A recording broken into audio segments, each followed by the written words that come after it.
The greatest player of the 2020s is, or better stated, the greatest player of the 2020s will be. Now, you got a lot of names that we could throw in this hat. Some good names, reputable names, bunch of MVPs, DPOIs, first team All NBAers, Finals MVPs, soon to be Hall of Famers, legendary current players in the making. But the real question is, we're not doing a first team all decade. We're not doing a Mount Rushmore of the 2020s. We are simply doing who is the GOAT of this decade. No. Wow. So what we're going to do right now is we're going to establish first who has had the best decade.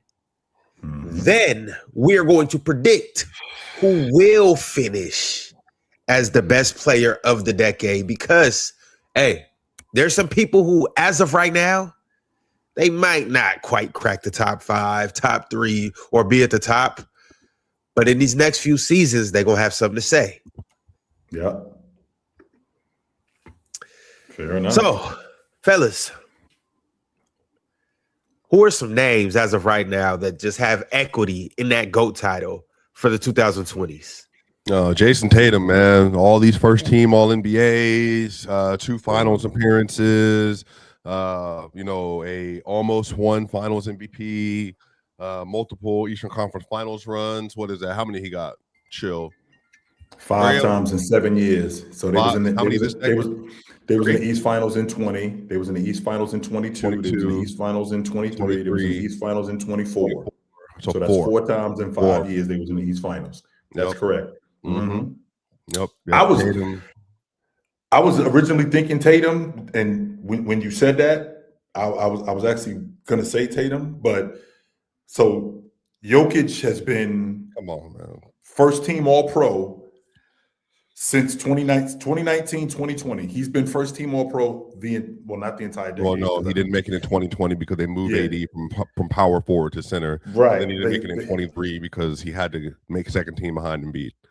Because Embiid won the league MVP, which was exactly. And now that it's been positionless, it's kind of tricky. I mean, he's won the league MVP. So somebody posted Ron, so I have somebody on the phone. Yeah, Swiper, now you started this whole call-in thing. So now, hello, who is this? Who am I speaking to? Yo, put me on the big screen. Ron. Yes. Hey, why is Jason Tatum and Jaylen Brown not on the thumbnail? One of y'all want to answer this for him? In fact, I'm Jason Tatum not on the graphic. That's a very legit question, Ron. Very legit question. This don't make no sense. I'm tired of the disrespect to Jaylen Brown and Jason Tatum. Why would Victor Wembanyama be on the thumbnail? Why? Why is that, Ron? What is Victor Wembanyama? Y'all up in arms about the thumbnail? Yes. SGA don't belong on the thumbnail over Jason Tatum. And Victor Wembanyama don't belong on the thumbnail over Jaylen Brown. This shit is starting to get ridiculous, and I'm tired of it. I'm sick of it too, Ox. Ox, I'm sick of it too, big fella. He just got here. Like it ain't like he been nice the entire time. He just got here.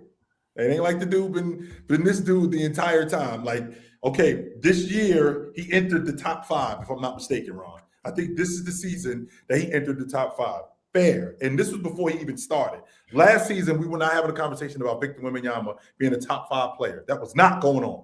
And we definitely weren't saying that of him as a rookie. To you, I said we weren't having that conversation in the 24-25 season. But he was a top 5 player in the game. He was a top 5 player in the league. He didn't play in year 2. Yeah, he was. He didn't play in the game. Remember, he would have been first team All NBA. In year 2, before he got hurt, you saying that he was a top 5 player in the league that year? He would have been first team All NBA that season. So we had this discussion that year, by the way. I to be honest with you, I do not remember us having that discussion. So SGA, Joker, James. Let's see. I'm thinking about top 5 players in the game. SGA, Joker, Luka, Giannis, Jason Tatum, Embiid. This was in 2025. Look, Joel Embiid, did he not just come off a winning? No, Joel wasn't playing. Yeah, he wasn't in that conversation that year. He was not. Victor Wembanyama, he came into the 25-26 season as a top 5 player. No. For him, he didn't really come in as a top 5 player. He quickly jumped up though. Trying to figure out where, and I think that was this season. I don't recall us having a conversation about him. We had shows. We had shows about it. And there were me. So I don't know if he was top 5. We were saying top 10. I think Penn got the highest at 5. No. I think no. You all were slow on Wemby. You all were saying he is not yet that player. I was saying at that point in time, but when we got through December, he was one of the 5 best players in the NBA. And then I'm looking at it right now. In July 28th of last year, my top 10 players were Jokic, Shea, Giannis, Wemby, and JT in the 24-25 season. Wemby on October 23rd, 2025, had that 40.15.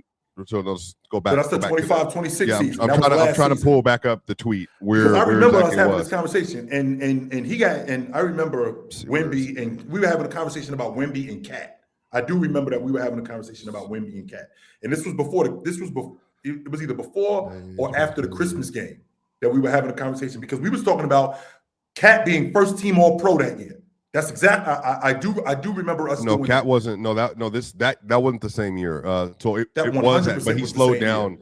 I know, but he slowed down in that last third of that season. And so Kevin Durant was at 6 for me. Anthony Edwards at 7. Jalen Brunson had his second team All NBA season, and then Luka. That was after the trade and all that stuff. He got hurt in December, got traded, wasn't the same player. Steph Curry was finished that season very well. But yeah, I mean, I'm looking at it now. Like, yeah, Wemby was 100% of my first team All NBA at that point, but then he had the injuries that he got stuck with, and he had that blood clot. Yeah, I mean, he only played half the season, so he wasn't a top 5 player at that. I mean, even though I don't remember. The question was he playing as a top 5 player? He was playing as a top 5 player at that point. But if that's winning the case, All NBA, he had to finish the season. Okay, and with that being said, the greatest players of the 2020s, do you think that he should be in that conversation considering what he's done this so far? It depends on how you're evaluating if his peak or longevity. That's going to be the conversation. Peak, yes. Number one, we haven't seen. I don't think we've seen peak Wemby yet. Has his peak this decade, what he was this last year, is that better than everybody else except for 4 or 3 other players?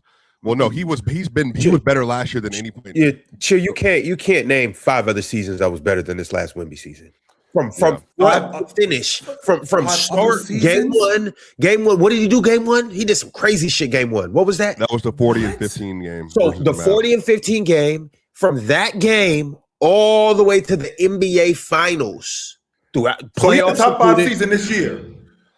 Probably.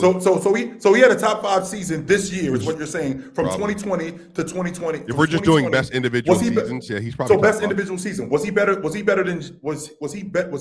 individual season, was it better than James in 2019, 2020? That's not is that count as 2020s, Ron? Yes. Yeah, 20. Yeah, that counts in the 2020s. That's 2020. Probably.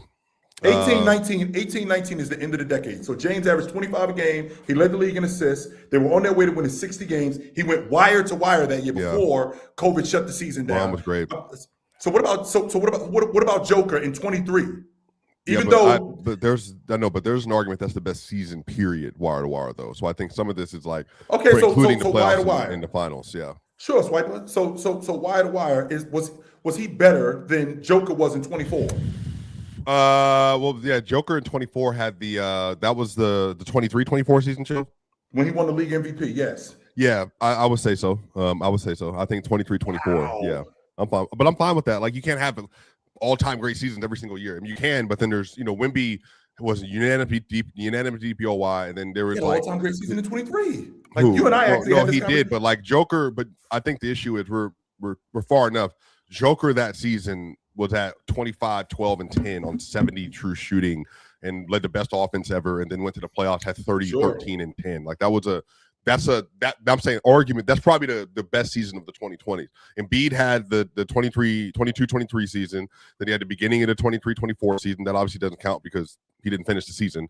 Just like Wemby didn't count last year, 2 years ago, because he didn't finish that season either. There's 24 Luka, obviously, and then you got 2022 Giannis, and then you have 2021 Steph. SGA got a couple in there too. SGA got 24, 25, and 26. It's probably regular season 26. Hold on, no. What's been more impressive for SGA last year, and this is playoffs included? Last year's season in playoffs or this year's season in playoffs? He wasn't as good this year in the playoffs as he was last year when he won the championship. He wasn't great last season. But wasn't he better this regular season? Yeah, regular season he was better this year.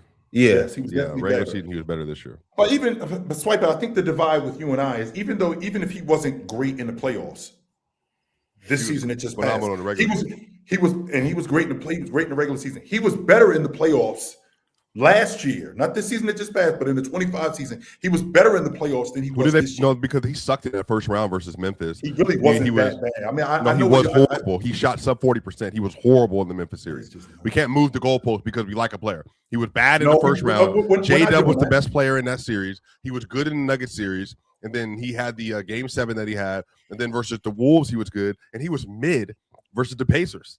So, like, I mean, it was like, technically, I guess that's better than this one. Against Denver?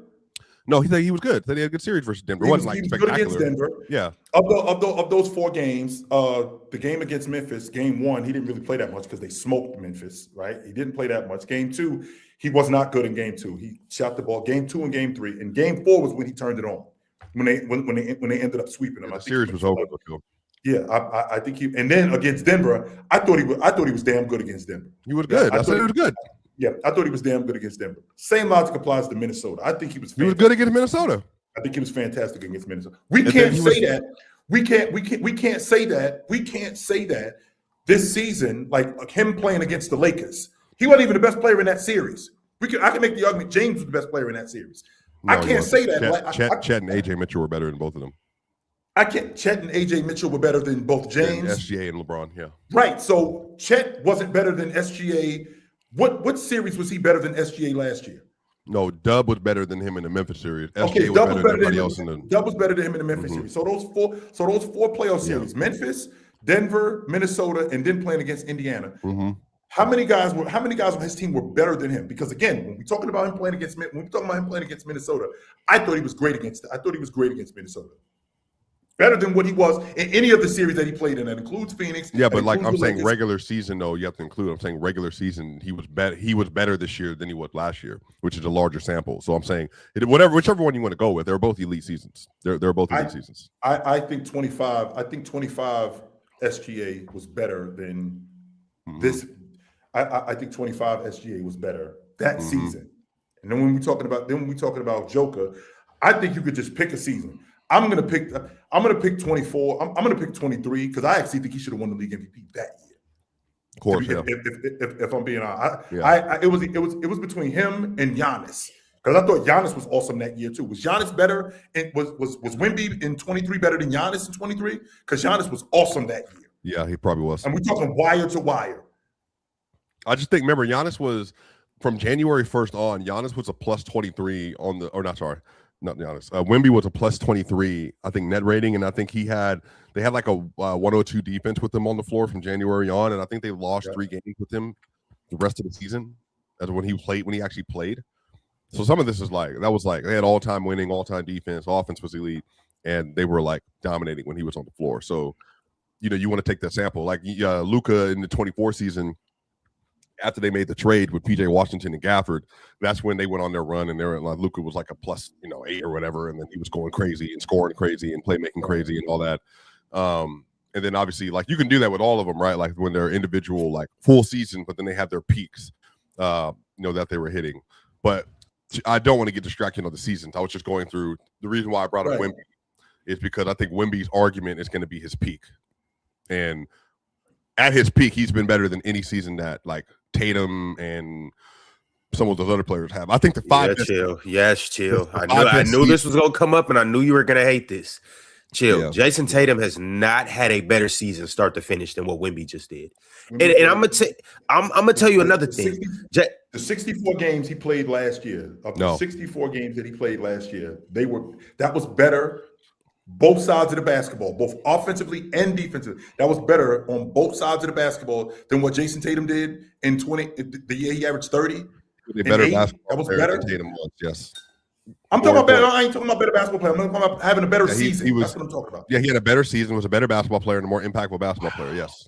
100% more impactful. Yeah. So if that's true, respectfully. So if that's true, Ron, then I don't want to hear no more from you dudes talking to me about when a dude averaged 30 a game, he's better than this dude. I don't want to hear that from y'all no more. What's that got to do with the conversation? The reason why I've never said because somebody averaged 30. Things that you dudes bring up to me, one of the things that you dudes constantly bring up to me is when a dude is getting busy, the fact that he's averaging 30 a game.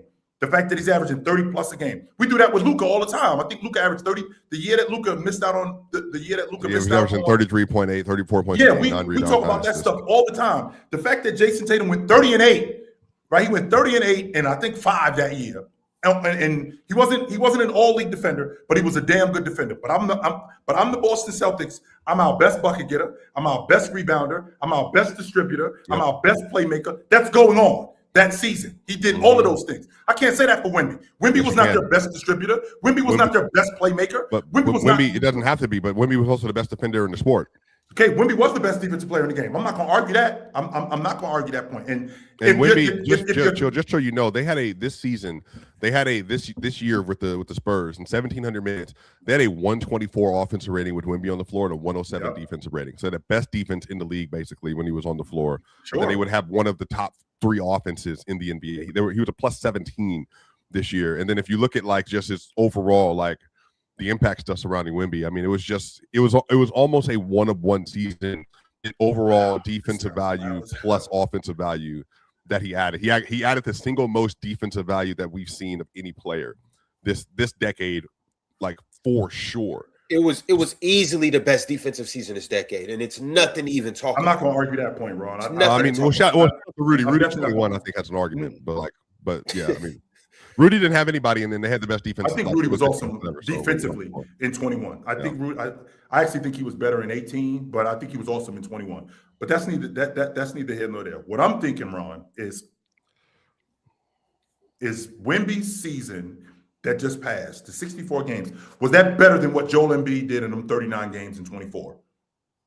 What? No, but Joel Embiid was going on a crazy run though. Like, yeah, like I don't know if you can 9 games. You're backed up, Ron.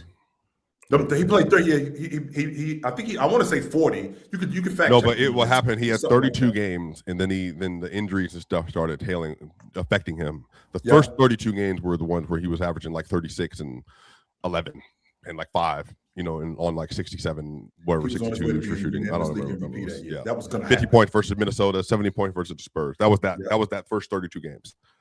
Ain't that the year he put 70 on Wemby? Yeah, Wemby rookie year. Yeah, it's Wemby rookie season. So, right. I mean, it's barely half the season, right? It's barely half the season, and I do care about you playing more. So, I mean, I think they managed Wemby a lot better than people give him credit for. Of the 60, you can fact check me on this, White. Of the 64 games that he played, I don't think he started all 64 of them games. I think he came off the bench early in the season, and then you talking about Victor? Yes, I think he came off the bench early in the season, and that was the time when I was saying that it just looked weird with him being on the bench. Well, he started 55, but he was on a minutes restriction through the NBA Cup. So that's what you were talking about, yeah. And with that being said, so they eased him into the lineup. So Ron, you said wire to wire, like wire to wire.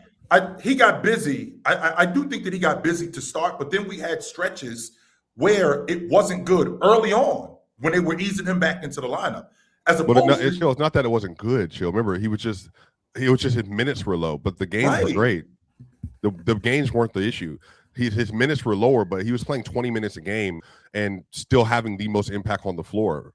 Like, so I don't think that was indicative of him. I just think he was just like argument for Joel Embiid, even though he only played 40 games that year. No, because he didn't play. He played 64 games. So that's the difference.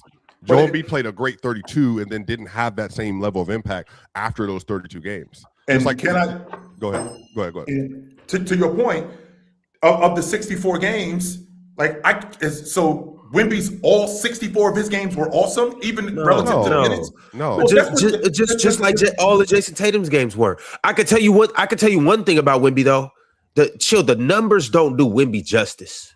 Like Wemby justice either. They don't do Jason Tatum justice. Well, I mean, but here's the thing though. With they do those guys more justice than Wemby. When you look at Jokic, triple doubles, 15 rebounds, 12 assists, 30 points, that's doing him justice. Jason Tatum, 33, giving you 33 and 10, that's doing him justice. Joel Embiid giving you 40s, 50s, 30 after 30 after 30. Victor, he's the out of those guys, he's the worst scorer. Respectfully, he's the worst scorer. Okay. 24, 25 a night. That may not seem all that impressive. 11 rebounds, that may not seem all that impressive. It's that other side of the ball.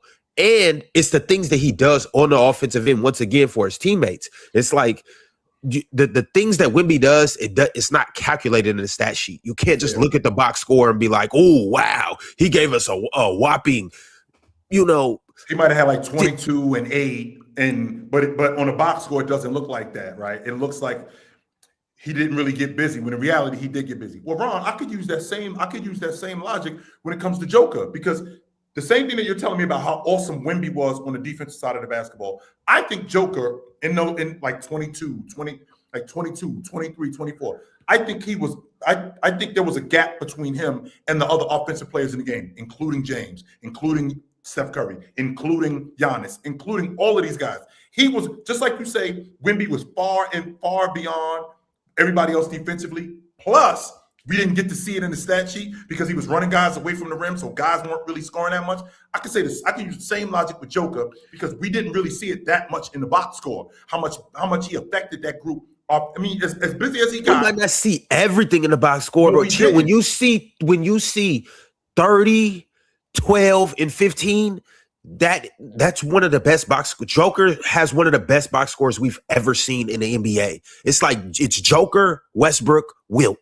Right. So think about this. Oscar Robertson, and then you can end it there.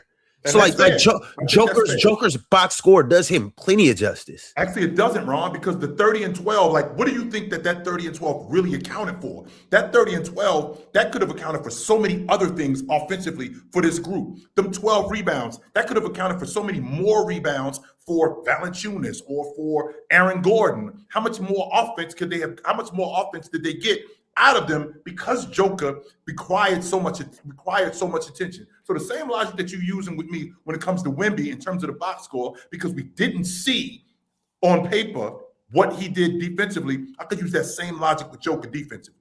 Offensive. I could use that same logic with Joker. But you're just talking about, I think that's why when we do this ranking, if we're just doing cumulative, Joker this decade, since he started winning MVPs, he's played 14,000 minutes, which is obviously more than anybody in this conversation. He's been the most available and active, but they had a 124.9 offensive rating. So in the last 6 years since Joker's been in this decade, the offense is 10 points better than league average, which is obviously the best in the league on the most minutes. And there are plus 11 in those minutes. And then if you just look at his just statistical numbers, ever since the start of the decade, I mean, it's just he's in a tier by himself, just in that he's been able to play more since 2021. He's averaging 27, 12, and 9, and he's doing this on 58, 38, 82 splits. So he's been the best scorer over the decade in terms of efficiency, volume, rebounder, and playmaker. And then the 3 MVPs, 6 top 2 finishes in MVP, plus the 2023 run, and wire to wire. And that's the thing, people are going on the playoffs, football breakdowns, doing this thing he always does. No, none of these players have played more playoff games than him. Also, none of them have, and I would argue, has the highest peak in the playoffs of all of them. And all of them have missed the playoffs at one point in time, except for Joker. Everybody has. Since 2019, but Joker has finished the last 7 seasons. 2019, 20, 2021, 21, 22, 22, 23, 23, 24, 24, 25, 25, 26. He's finished 1 or 2 in league MVP votes. That's what Bird did. Yeah. Right. So when we talk about being the best player when we're talking about being the best player of the decade, I'm a top 2 player in the game. I'm arguably the best player in the game for the decade when I'm doing that. And yes, my impact on the defensive end isn't what Wemby's is, right? It isn't what Anthony Davis is. But offensively, I'm so much better as an offensive player. That's why I call them exceptions. I'm so much better as an offensive player than everybody at this time. And I can appreciate the logic that plenty of times that it doesn't translate to the playoffs, right? I especially this all-time great offense. But I am better than all of you guys, though, offensively. I am. No, I think the question I would have is for the chat that are doing this anti-Jokic thing. If none of these players have played more than him, so I think, and then the only other person that's played near as much as him is going to be Jason Tatum, but Jason Tatum isn't going to be in the discussion with him. So I think some of this is like, well, who else are you going to put there? And I think SGA, he started in 24. Luka, he started well in 2020, 21, but then he had 22 run, missed the playoffs in 23, 24 happened, and then 25 missed the playoffs. Yeah. Did he miss the playoffs in that first round? Yeah. No, he did. No, he played. He played in versus the Wolves, didn't he? Who? He played. Luka played versus the Wolves. Didn't they just miss the playoffs? Didn't they? No, they played the Wolves. They played the Wolves that first round, I thought. Yeah, he was out there. Yeah. Yeah, and then they lost that first round series, I believe. When Julius Randle was going crazy. That's when JJ Redick with the 5 starters. He didn't sub. Yeah, that's right. Mm-hmm. And then in 2026, he missed the playoffs. And then Giannis had a 20. He started off the best. Well, he won his MVP in 20 to count the 20 season. Then they lost to the Miami Heat, I believe, in the bubble chill. Didn't have a great series versus them. And then in 21 had the great final series, but got hurt, but had the great final series, 30-15 and 35-15, whatever he averaged. 22, they lost to the Celtics. Giannis had a great playoff series, but then ran out of gas in the end of the series. And then 2023 chill, that 5-game series to the Heat, where the defense was just not good, and I think he ran away from the free throw line and all that stuff happened. 24 happened, and then he missed. Did he miss that series, Jill? No, he missed 25. No, I'm sorry. He missed 24. Played in 25 versus the Pacers, and then lost at 5. And then you had 26, didn't play in it. So he got busy against Indiana too, though. Yeah, he got busy against them. Dame was the one who didn't play. Right. So, Ron, I think what I'm asking for is the criteria for a guy being the best player of the decade. Okay, so I think that you being consistent matters. Like how long were you around? You got to be on the court. How awesome? How long were you here? How awesome were you when you were here? And I think that when I bring up Wemby and I bring up the rest of these guys, even if he did get busy like he did last season, and even if he did get busy for that 1.5 season, I don't think that body of work is enough for what the rest of those guys did throughout the course of this decade. Is he one of the 5 best players of the decade, though, Chill? Say it again. Is he one of the 5 best players over the decade? Jokic, Giannis, Giannis, Shea, Luka, and then basically Embiid. Luka, Embiid, Jason Tatum. You could still say AD and Bron. AD, James. I mean, James. I think James fell out of the top 5. I want to say like 20. Chill. He talking about at their best though. He not talking about body of work. He talking about with Victor Wembanyama last year at his best. Victor Wembanyama last year was not better than James in 2019, 2020. I don't think he was better than. I don't think he's not better than 2020, Brian. I don't think he was better than 2020 James. I don't think he was better than 23 Giannis. I don't think that he was better than Joker. I don't think that he was better than Embiid at his best during he's not better than 21 Steph. That was my next guy that I was going off. I was going to say, or maybe even 21 KD as well. These are guys that I'm thinking about just off the top of my head. It's gonna be hard to do with Giannis though. Like I said, or not Giannis, because with Wemby, because of what I said, Chill, earlier. He, this season that he just had, like I said, this is like the full season. He basically set an NBA record just in terms of on court plus minus on court impact, which is like plus 17 basically. But then, like I said, the last from January 1st on, it was like a plus 24. And then they had the best defense ever, and then maybe one of the best offenses ever, like individual player, like impact from where they were to where they finished. And then he averaged 25 a game, 25, 12, and 3, and then average, I think it was 3 blocks a game this season, 62 true shooting. But then if you look at his playoff run as well, like he fell apart in the Knicks series, but 24, 11, and 3 in the playoffs, and then he shot 50% from. Let me get these exact numbers for you. He had 60.5 true shooting, averaged 2.5 offensive rebounds a game, 8 rebounds a game. He was plus 8.9 when he was on the floor in the playoffs this year, and he shot 55% from 2, and then he shot 34% from 3. But again, like I said, being the most impactful, like, defensive player. What are we arguing right now? Because if it's the greatest year and a half players of 2020, the question was why is Wemby on the? Wemby's on the not in this conversation. I don't think so neither. Real talk. No, that's not. It was the premise. Okay, just the real talk wasn't here. The premise was we were doing the 5 best players or whatever, the best players of the decade. And then what happened is Wemby does not qualify yet. Ox called Ron. Ox said, "Why is he there above Tatum and stuff?" And then the conversation switched to the peaks. Did Wemby have a better peak season than Tatum or other players have had? And then Ron said that there weren't 5 guys who had better seasons than what Wemby had last year. Ron said that, and I don't agree with that. I think that there was even if I'm not about to sit here and try to do a peak argument when we're sitting here trying to rank players for a decade. The decade matters, not the 2-3 years. Because the conversation shifted, though. It was just so I'm saying I'm disagreeing with the notion of bringing that up. So I know what you said. So be quiet so you can hear what I'm saying. I'm saying that is a moot point. Because why are we talking about a 1-2 sample size if it's the greatest players of the decade?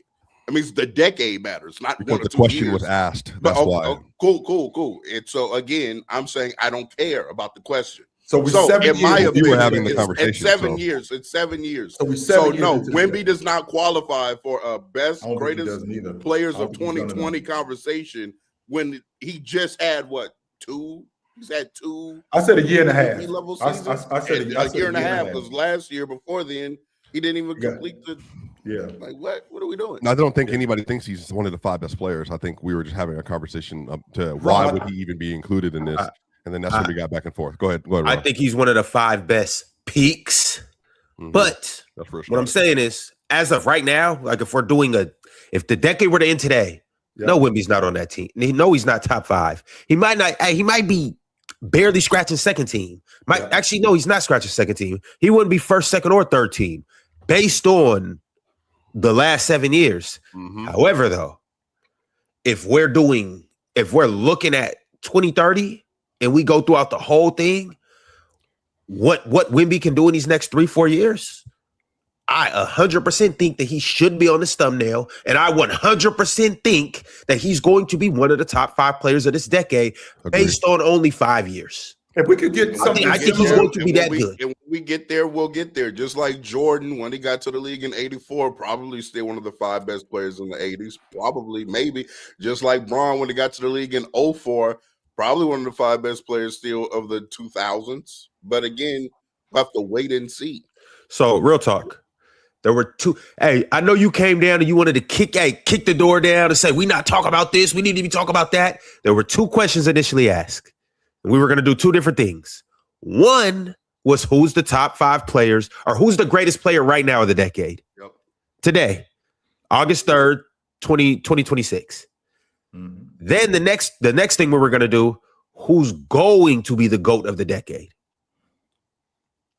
Right. So we hadn't even got to that conversation before Ox brought his big greasy ass lips in here talking about, why is Wemby on the thumbnail over Jaylen Brown and Jason Tatum?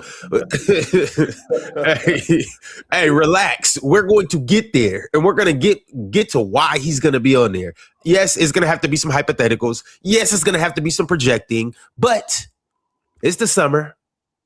It's NBA basketball discourse. And this is a great time to talk about what we think is going to happen in the decade, who's going to run things. And the real reason why we're having this conversation is because nobody's just running away with this. Swiper, I know you would like to think Jokic is clear cut at the top. Real talk, you might like to think that Giannis or Luka's at the top. There may be some people out there that think SGA's at the top. First off, I think my bad, chill. There's some people that think Jason Tatum needs some action in this as well. Thank you very much. This has been one of the greatest decades in basketball history because of the parity. And it's not just the parity of the team, 7 different champions and all of that. It's the parity of the top of the league, the superstars. the GOAT title. There has not been no clear-cut runaway favorite in terms of I'm just the best in the league, the greatest in the world. Yeah, some guys for a second had it in the chokehold, but nobody has definitively just said, this is my league. Everything goes through me. Y'all are fighting for second place. That's why this is a major conversation right now. But you know who finna be doing that? Olivia. Yeah. If you thought I wasn't finna bring that up when I saw your ass. You saw that belt we just gave Caitlin? Huh? Nah, I missed it. I missed it. Oh, you missed the game, huh? Just a quick side note, Ron. Just a quick side note, Ron. There's a part of me that's like, yo, wait till we get some tape on her and wait till we, start to do some homework and we start figuring her out. And then I'm thinking, well, will we really figure her out? I don't know if that's the case, because when I see a player pick the ball up with one hand in traffic, that means to me as a ball player, I'm nicer than all of y'all. Like, can't none of y'all out here with me. None of y'all with me. And I'm holding on with basically my nails. I'm holding on to the logic that we're going to get some tape on her and we're going to figure her out, even though I don't wholly believe that. Because I'm not really sure that we are going to be able to figure her out. Because it's not ridiculous for me to think, because I've seen it before. Players come into the game and they better than everybody else. Candace Parker did that. She came into the game and she was just better. That happens. Don't get me wrong. There's a level of consistency that I care about, that I need to see from you. With that being said, Olivia, the more I watch her, I'm like, damn, yo, she's just better than the rest of these chicks. She really is. You know what's crazy? This is the worst she's gonna be, right? This is the worst she's gonna be. This is her rookie year. This is the worst she'll be. You know what I'm saying? Also, shout out to the Fever's actual best player. The player that I've been trying to hype for the past 2-3 seasons, and they just call it hate. Shout out to Kelsey Mitchell going out there busting ass as usual with the 37 smackaronis as well. You know what I'm saying? My hoopers are real hoopers. Olivia FC, Kelsey FC, Paige FC. You know what I'm saying? We real hoopers over here. Yeah. So what did that real hooper do yesterday? The last one you mentioned. It don't matter. Oh, now it don't matter. But when I go 19-10 and I don't have the best night, but I don't have a bad night by any stretch of the imagination. I mean, you went 19-10. Now I will say this about Hey, see, he finna pick her apart, but won't do this with Paige. No, I was going to give her a compliment. I've liked Caitlin's intermediate game this year. Much improved. I think she should even lean into that more. You could tell, like, she'll hit a midi. She'll hit a bump midi.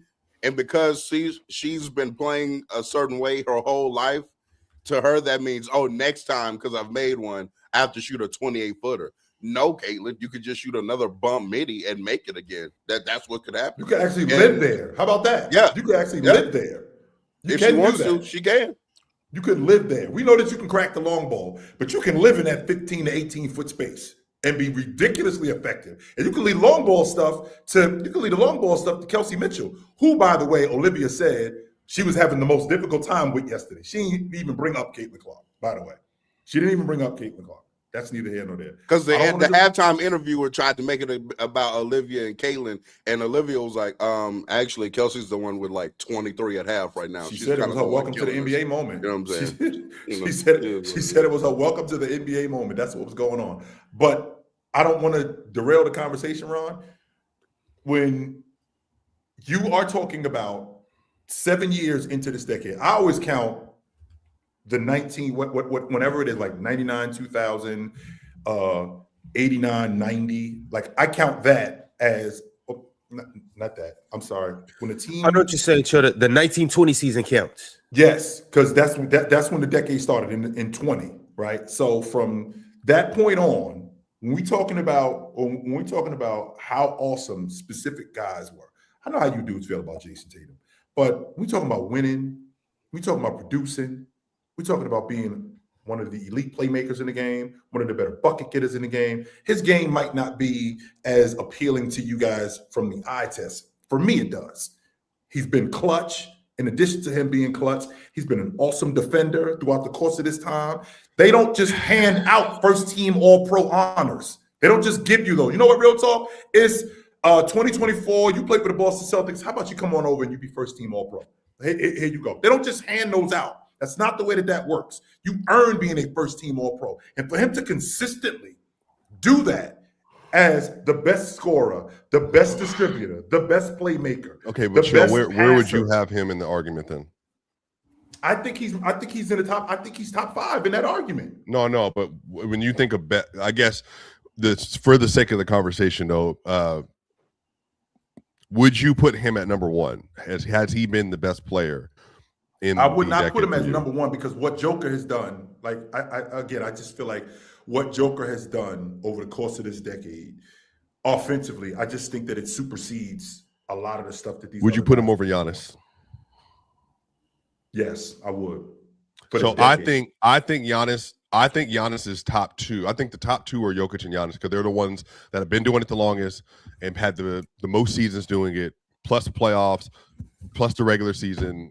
And I think that, to me, like if you're just doing total body of work for the decade, those are the top 2. I think it's Jokic, and then I think it's Giannis. But then the issue with Tatum, Chill, is you're going to have to make an argument with Tatum that Tatum has because of his body of work, supersedes everything that SGA has accomplished individually, including the NBA Finals run, the Finals MVP, 3 straight top 2 MVP finishes, 2 MVPs back-to-back seasons, the best scoring seasons at least since James Harden and Steph Curry as a guard, on-ball scoring seasons. Sure. And then you're going to have to jump Joel Embiid, who in 2021 finished top 2 in MVP, 21-22 top 2 in MVP, 22-23 1 MVP, 23-24 had the first 34 games, 24-25 whatever. Like, and then Tatum didn't play last year. And then there's another guy in there too. Well, I know. Okay, keep going. And then he didn't play this last year, Tatum, right?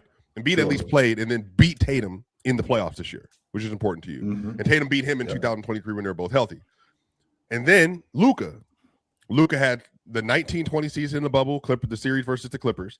2021, another series versus the Clippers. But was he awesome that season though? That season, like I can appreciate the playoffs. I can definitely appreciate the playoffs. He was first team All NBA. Yeah. Do you like first team All NBA? The same thing.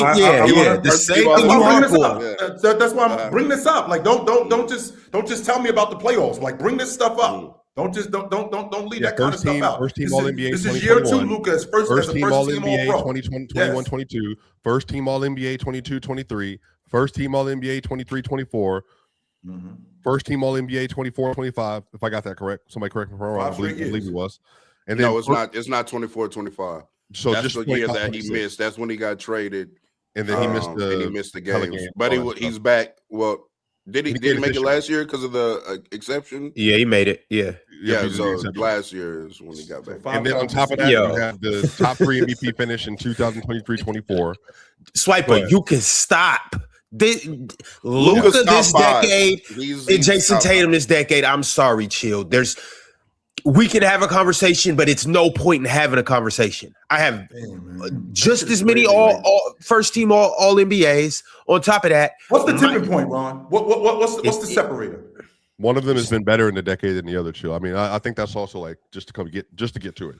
You can say Luke has more weaknesses than Tatum, and Tatum can't be taken advantage of in the same way Luka has in playoffs. And I got a rookie of the year, even though that was the year before. But Tatum, I got an NBA championship off for you though. Since you're talking about a rookie of the year, we did beat y'all in the championship. But Tatum? We beat. Yeah, we and he. You heard how you said we beat you. He was the second player on his team. That's not a good. That's according to your logic, he was the second best player on his team. I don't think he was the second best player on his team. I don't. But he was. He didn't win Finals MVP. Another guy won Finals MVP on his team. Yeah, to be fair though, we can't discount the championship though. Like regardless of whether he was a winner or two. No one is discounting his championship. But you're gonna say if you got to make an argument, what is his argument? He has had a better run from 20 to now than Luka Doncic. What's the argument, Chill? I'm saying games played is in your favor. 100% in your favor. 100% in my favor. It's in your favor. 4 Eastern Conference Finals is in your favor. 5. So you have that. You have that in your favor. And a lot of that has been off the strength of, and a lot of that has been off the strength of what I've been doing. Like I've been in, and so in addition to those games being played, we've won. There's a difference between me playing games and me being productive, but we're not winning. We're actually winning when I'm playing. And on top of me being an Iron Man, I'm producing, to your point, at a first team All Pro level. In addition to me producing at a first team All Pro level, that's leading us to deep playoff runs. Each year we're having deep playoff runs. Now, don't get me wrong. I think that what Luka did, I think that what Luka has done, and I think that what Jason Tatum has done as players, I think the 33, 8-9, the 34, 9-7. I think it's difficult to argue that, because I mean that's ridiculous in terms of those numbers. But if I am still one of the better bucket getters in the game, I think Luka's the better bucket getter in the game. But I can't really argue the scoring because I think Luka's a better scorer than Jason Tatum. But when I think about the all-around stuff, I think that you guys discount Who's the better passer? Luka. I don't think that. But see, we're arguing two different things. Real talk. We're arguing the better player, and we're arguing what these guys did. What these guys did over the course of time. I think that I have more first team All NBAs than you this decade. I play better than you in the regular season, and I play better than you in the playoffs. How am I not a better player? I have 2 scoring titles. I've gotten busy in the playoffs. See that scoring title thing. So just so we clear, Russell Westbrook had 2 scoring titles. Was he better than Curry? He had 2 of them. Could Curry have one too? Ron brought up the scoring Curry titles. Curry didn't get one until chill. Curry had one, almost had 2. He should have 2, but yeah, chill. Here's the thing. He did lead the league in scoring twice. He led the league in scoring. Bradley Beal, I think got it in. He was above Bradley Beal. Bradley Beal did not. Bradley Beal did not lead the league in scoring. It was Curry who led the league in scoring that year. But with that being said, you would not say to me, Ron, because Russell Westbrook. That's not what this is about, though, Chill. So what is it? About? Because here's the thing. If you're gonna say that and use that as a way to, even though you know Luka's a better scorer than Jason Tatum anyway, but if you're gonna try to say that to discount the fact that he has 2 scoring titles, then we can do the thing that we just did about his championship, and that's why I stepped in, because we can't take away Jason Tatum's championship, regardless of whether he was the number 1 option, the number 4 option, or whatever the case is. The same way we can't take away Luka Doncic's scoring titles simply because Jason Tatum was in the league with him. Embiid was in the league with him, whether he was healthy or not, one of those 2 years. Jokic was in the league. All of these other guys were in the league, and I was clearly the best scorer two out of those years. So, like, we got to give him his credit for that. We do it. And I'm not going to argue that point that we have to give Luka credit. And on top of that, Luka don't got Mickey Mouse scoring titles. It's not like with all what Westbrook's my guy. When somebody brings up a Westbrook, if I bring up Westbrook's scoring title, I can understand somebody being like, "Oh, well, it's Westbrook, yada yada. He was just shot chucking." I can understand that. I don't agree with it. I can understand it. With Luka, that's not the case. When we mention a Luka scoring title, that's essentially saying like, yeah, he's one of the best scorers that the NBA's ever seen. I think before last season, and I said that SGA was the best bucket getter in the game, but before last season, I think Luka was the best scorer in the game. But I think that Jason Tatum gets discounted because the team that he played on, that Boston Celtic team, was so good, and they had so many deep playoff runs, and they were so good in the regular season. But what we discount with that is how much he contributed to them being that good. I think that's the problem that I'm having, is that those teams, when they were winning 60 games, when they were winning close to 60 games, and they were making these deep playoff runs, a lot of that had to do with Jason Tatum being who he is. I'm not going to argue, to your point, who Luka was. Yeah, you do have more first team All Pros than I do. I think you got one more first team All Pro than I have. He got 2 of them. No, Luka got 6 first teams. Tatum got 4, and Jason Tatum got 4. And that right. So with me playing a little different. Huh? No, it doesn't. I mean, 7 years, 6 and 7 as opposed to 4 and 7. That sound a little different. I missed an entire season too, Ron. I mean, that's a part of the the one season that Luka didn't get it though is when he had like injuries and stuff that year. So I mean, I mean, what? Otherwise, we probably would be sitting here with like 7 straight, to be honest with you. That could very well happen. That could very well happen. So I mean, but I think that's what I'm saying, though, Chill. Injuries have affected everybody up here. I mean, look, the only person that's wire to wire played 65 games every year has been Jokic. Embiid had injuries. Giannis had injuries. Luka had injuries. Tatum had injuries. Steph had injuries. Bron's had injuries. LeBron also got old. Like Anthony Davis has had injuries. That's just a part of the game. Jimmy Butler had injuries. Jimmy Butler had multiple runs in there, but he was second team All NBA. sure. Jalen Brunson, started peaking after the 22 season. Anthony Edwards started like really going crazy in the 22-23 season, and then 23-24 started, that's when the shooting and stuff took over. Sure. So I mean, yeah, I just think it's like there's just injuries, man. Like it's just like injuries have affected everybody up here. But I think the issue is, and I think Real Talk would have a better argument for Giannis if it was me. I think some of this with Giannis is like he did have the regular season injury, but he's missed three playoffs, 2 playoffs. He missed this year, missed the year before last year, and then in 23, they lost to the Heat in the first round in 5. But I think Giannis is like his argument for one would be even stronger. I think if he just didn't have to worry about some of those calf injuries. What year in like, for example, Shea? Like, when did Shea start to move up the ladder? In 23-24, he made first team All NBA. He actually made 2023. 22-23, he made first team All NBA, but they missed the playoffs. Okay, But so they he's took moving up the Shea ladder. out because Shea was too good, and they were trying to lose. So they took him out of the lineup, made first team All NBA, and then he had. I think they lost in the play-in tournament that year. I don't even know if they made the play-in. I can't remember. I know Dallas didn't make the play-in. They lost to Minnesota, if I'm not mistaken. They beat the Pelicans and then lost to Minnesota. I Sure. Yeah, that's right. And then 23-24 is when he had his first ever like top 2 MVP finish. And then 24-25 and then 25-26. So it's really been so in 24, where is he? It's been 4. So you got to count that first year. No, I am, but I'm saying he's trying to include a playoff like when he MVP shift. Like he moved into the MVP conversation 23-24. First team All NBA 22-23. Go ahead, Joe. Right. Yeah. And the question that I'm asking is with Shea. So now 22-23, he's first team All Pro. 23-24, first team All Pro again. Now, I think he finished second behind Jokic in terms of being a league MVP candidate. With that being said, where is he at that point in 24? I'm sorry. Is he a top 5 player in the game? Are we there yet? Yes. So that means that he's jumped Jason Tatum at that point. Yes.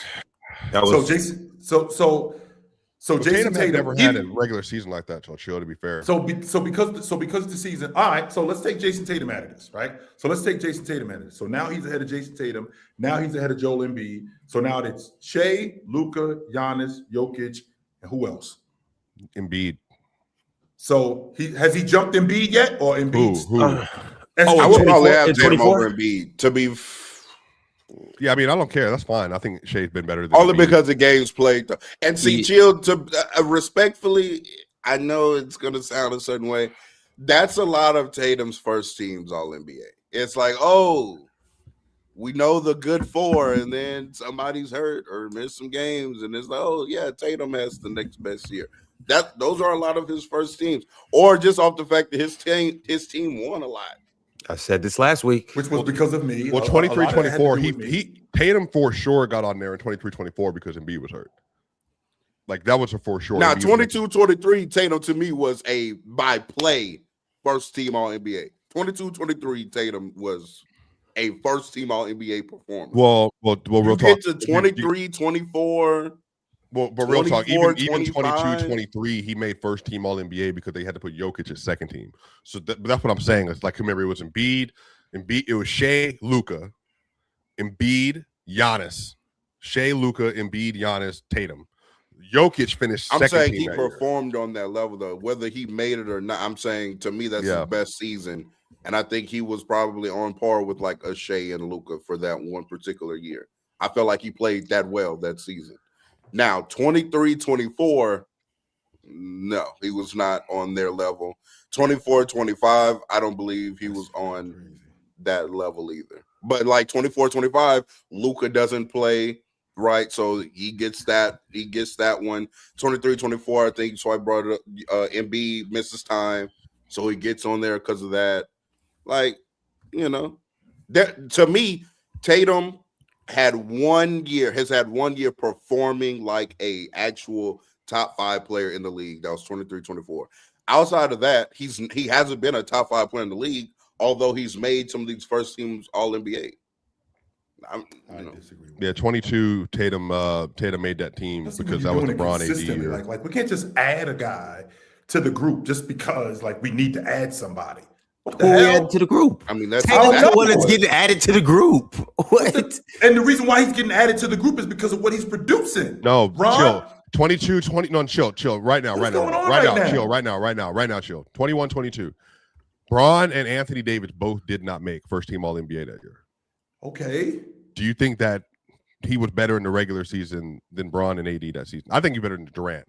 But I said that at the time. But do you think he was better than both Bron and Anthony Davis in 20? This is 21, 22? Was the year that I think that was the year in 22. Because remember, you had the injuries.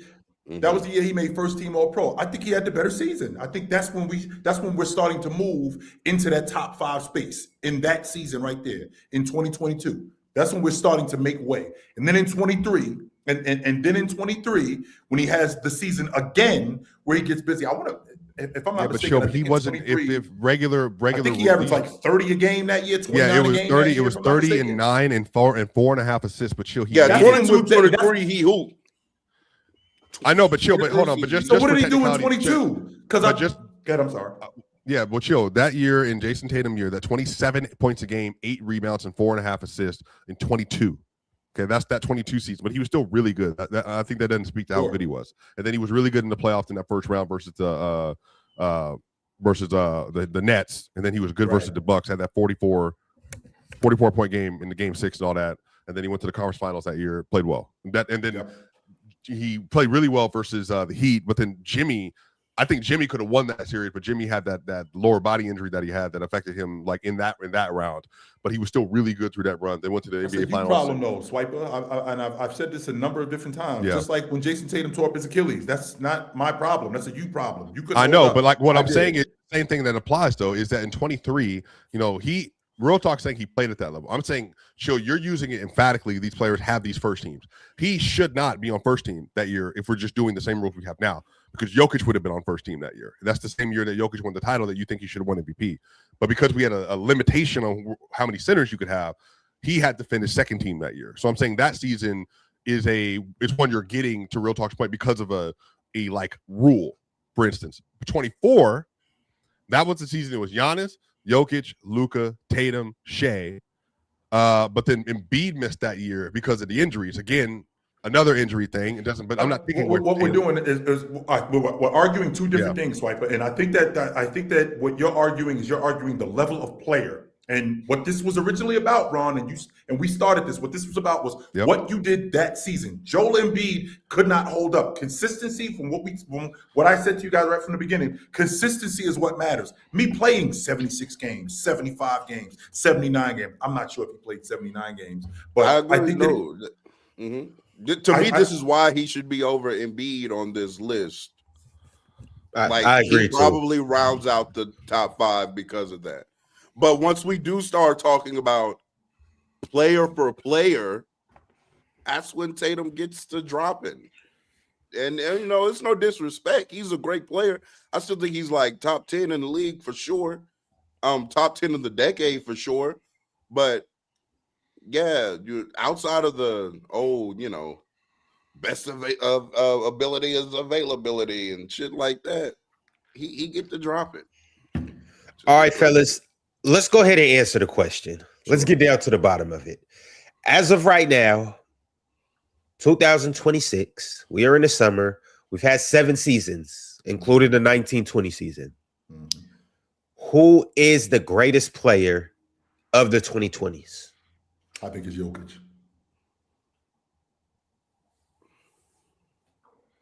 Ugh. All right. Real talk. As of right now, I got Shea. Shea, outside of Tatum, is the only one that's been to multiple finals. Wait, has he? Did I just lie? You did lie. No. He been to the I NBA did championship lie. one Yeah, he time. been the one. He's only No, been you didn't one. lie. You didn't lie, real talk. You just misspoke. You cleaning it up right now. Those two things ain't the same. Those two things are not the same. No, you just He won a misspoke. title. I need that He same got grace. he got the back-to-back what you call League MVPs. MVPs. Mm-hmm. He's been first team on NBA since what, 2023? Shea since 23. 23. Mm-hmm. Since 23. Got back to a 4 in a Western row. Conference final. Mm-hmm. He did do that. Mm-hmm. He's winning 60+ games in the regular season. Correct. They He's got 11 having guys some of on that crew the too, by the way, real talk. Don't leave that part out in Oklahoma City. They got bomb squads.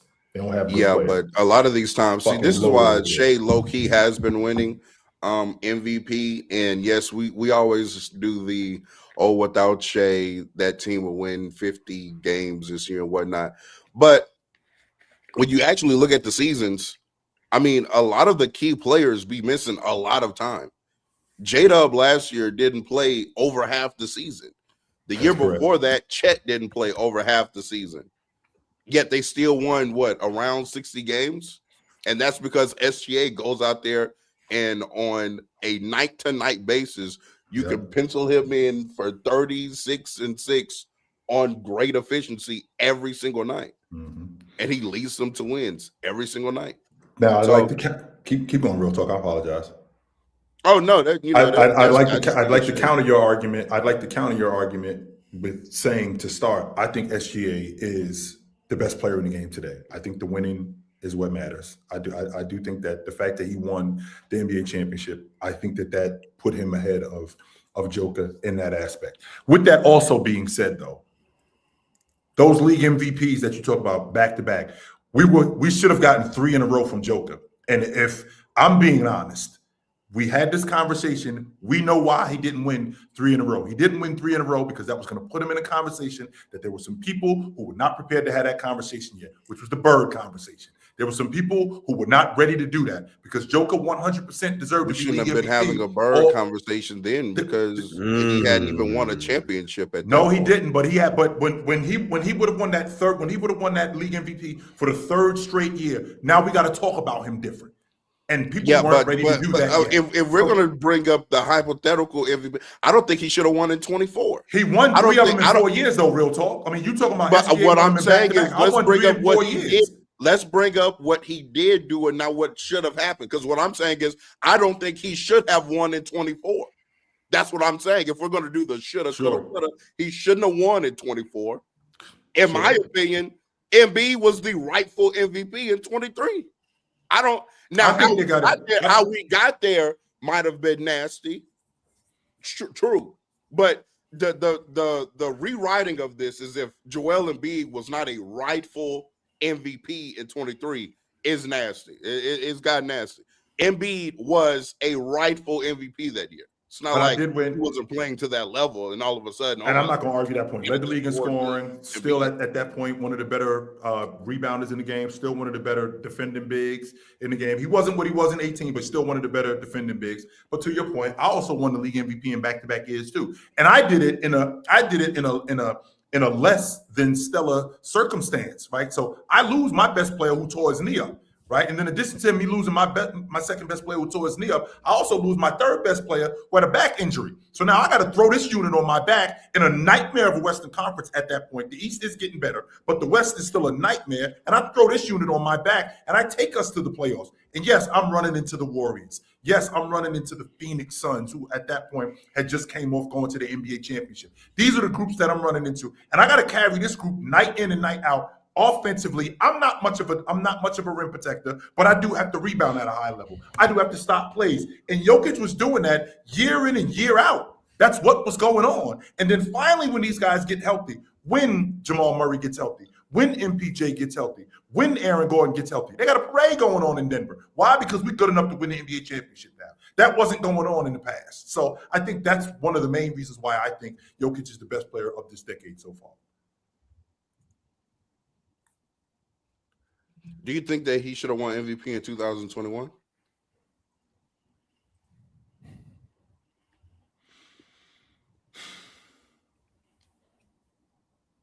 Yeah, they were a top 3 seed that year. He lost Jamal Murray halfway through the season and still maintain that top 3 seed. I mean, I think they were before they lost Murray. I think they were a 2 seed, something like that. I think they were at the top of the Western Conference before he lost Murray. And then, I mean, the level that he was playing at in 21, being one of the better bucket getters in the game, being arguably, with the exception of James, being the best offensive player in the game at that point, he was becoming that. Yes, real talk, to answer your question.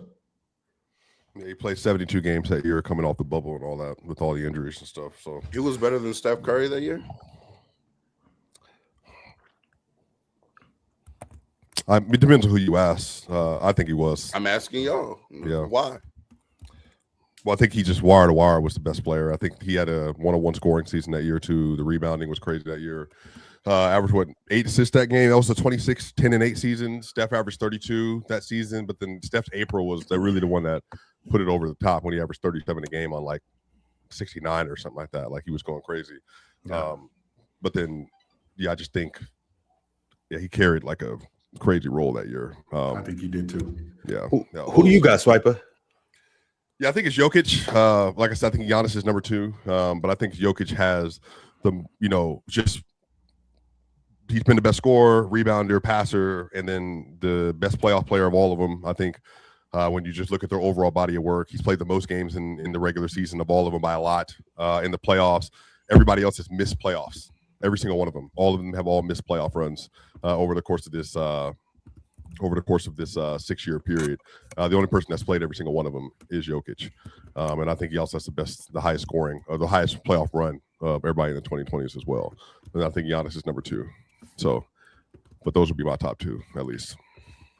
Yeah. For the record, Steph Curry in 2021 averaged 32, 5.5 rebounds, basically 6 assists on 65.5 true shooting.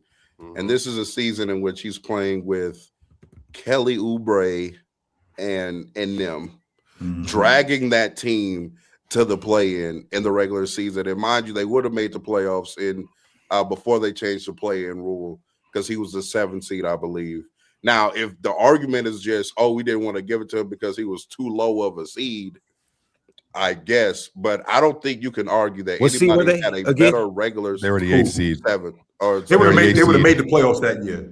Yeah, they would have made the playoffs that year if we had. Another guy had a 6 seed and he got one. So, well, no, the difference is that even that 2021 season, Jamal went down in game 48. Porter finished the year really well that year, but it was Porter, Will Barton, Monte Morris, Facu Campazzo, like Shaq Harrison, and the rest of them.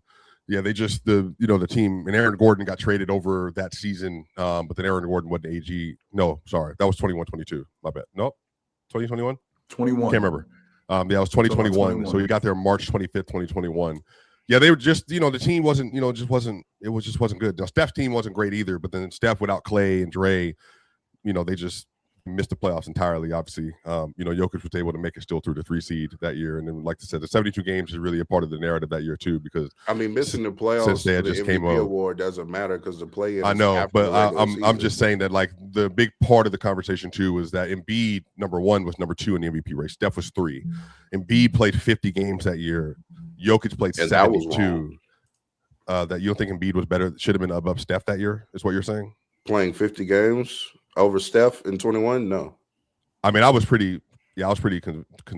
those were the top 2 for sure. But yeah, I mean, just it was a great season all the way around from, I think, 3 players individually. But like that 72 game stuff, and then that's when all the impact stuff and advanced analytics and all that stuff, it was Jokic, and yeah, that was a great season.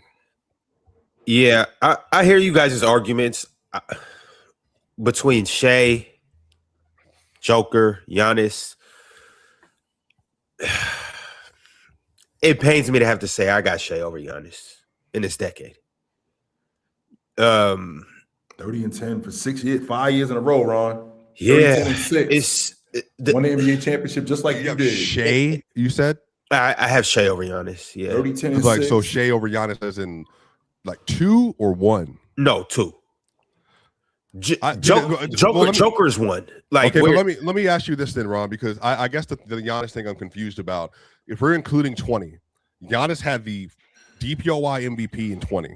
Mm-hmm. Yep. Then he had the 2021 season, and that was the Nets series where he was obviously great. The Hawks series, whatever. 21 season was when He he was had awesome in that series too, and he got hurt. He was still awesome. I know, in that but I'm saying he missed almost half the series. Is what I'm saying. So like, and then he had the Suns series. You have the 21-22 season where he shot 44% from mid range that year.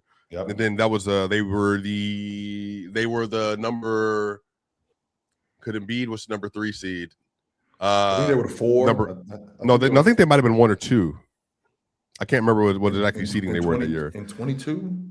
Because I think it was 76ers at 3, and then I want to say Boston was 1, and then it might have been the Bucks. Because the season didn't start well. Like Middleton had gotten hurt. Like he had to do a lot of carrying that year. And then Middleton got hurt that playoffs. Yeah. Now they beat the Bulls in the first round. That's which was an easy series. Holiday got hurt too, by the way. Yeah, and then they played versus the Celtics, and then he had a crazy series versus the Celtics, where he was like the first ever player to do 200 points, 100 rebounds, and 50 assists in a 7-game series, or something like that.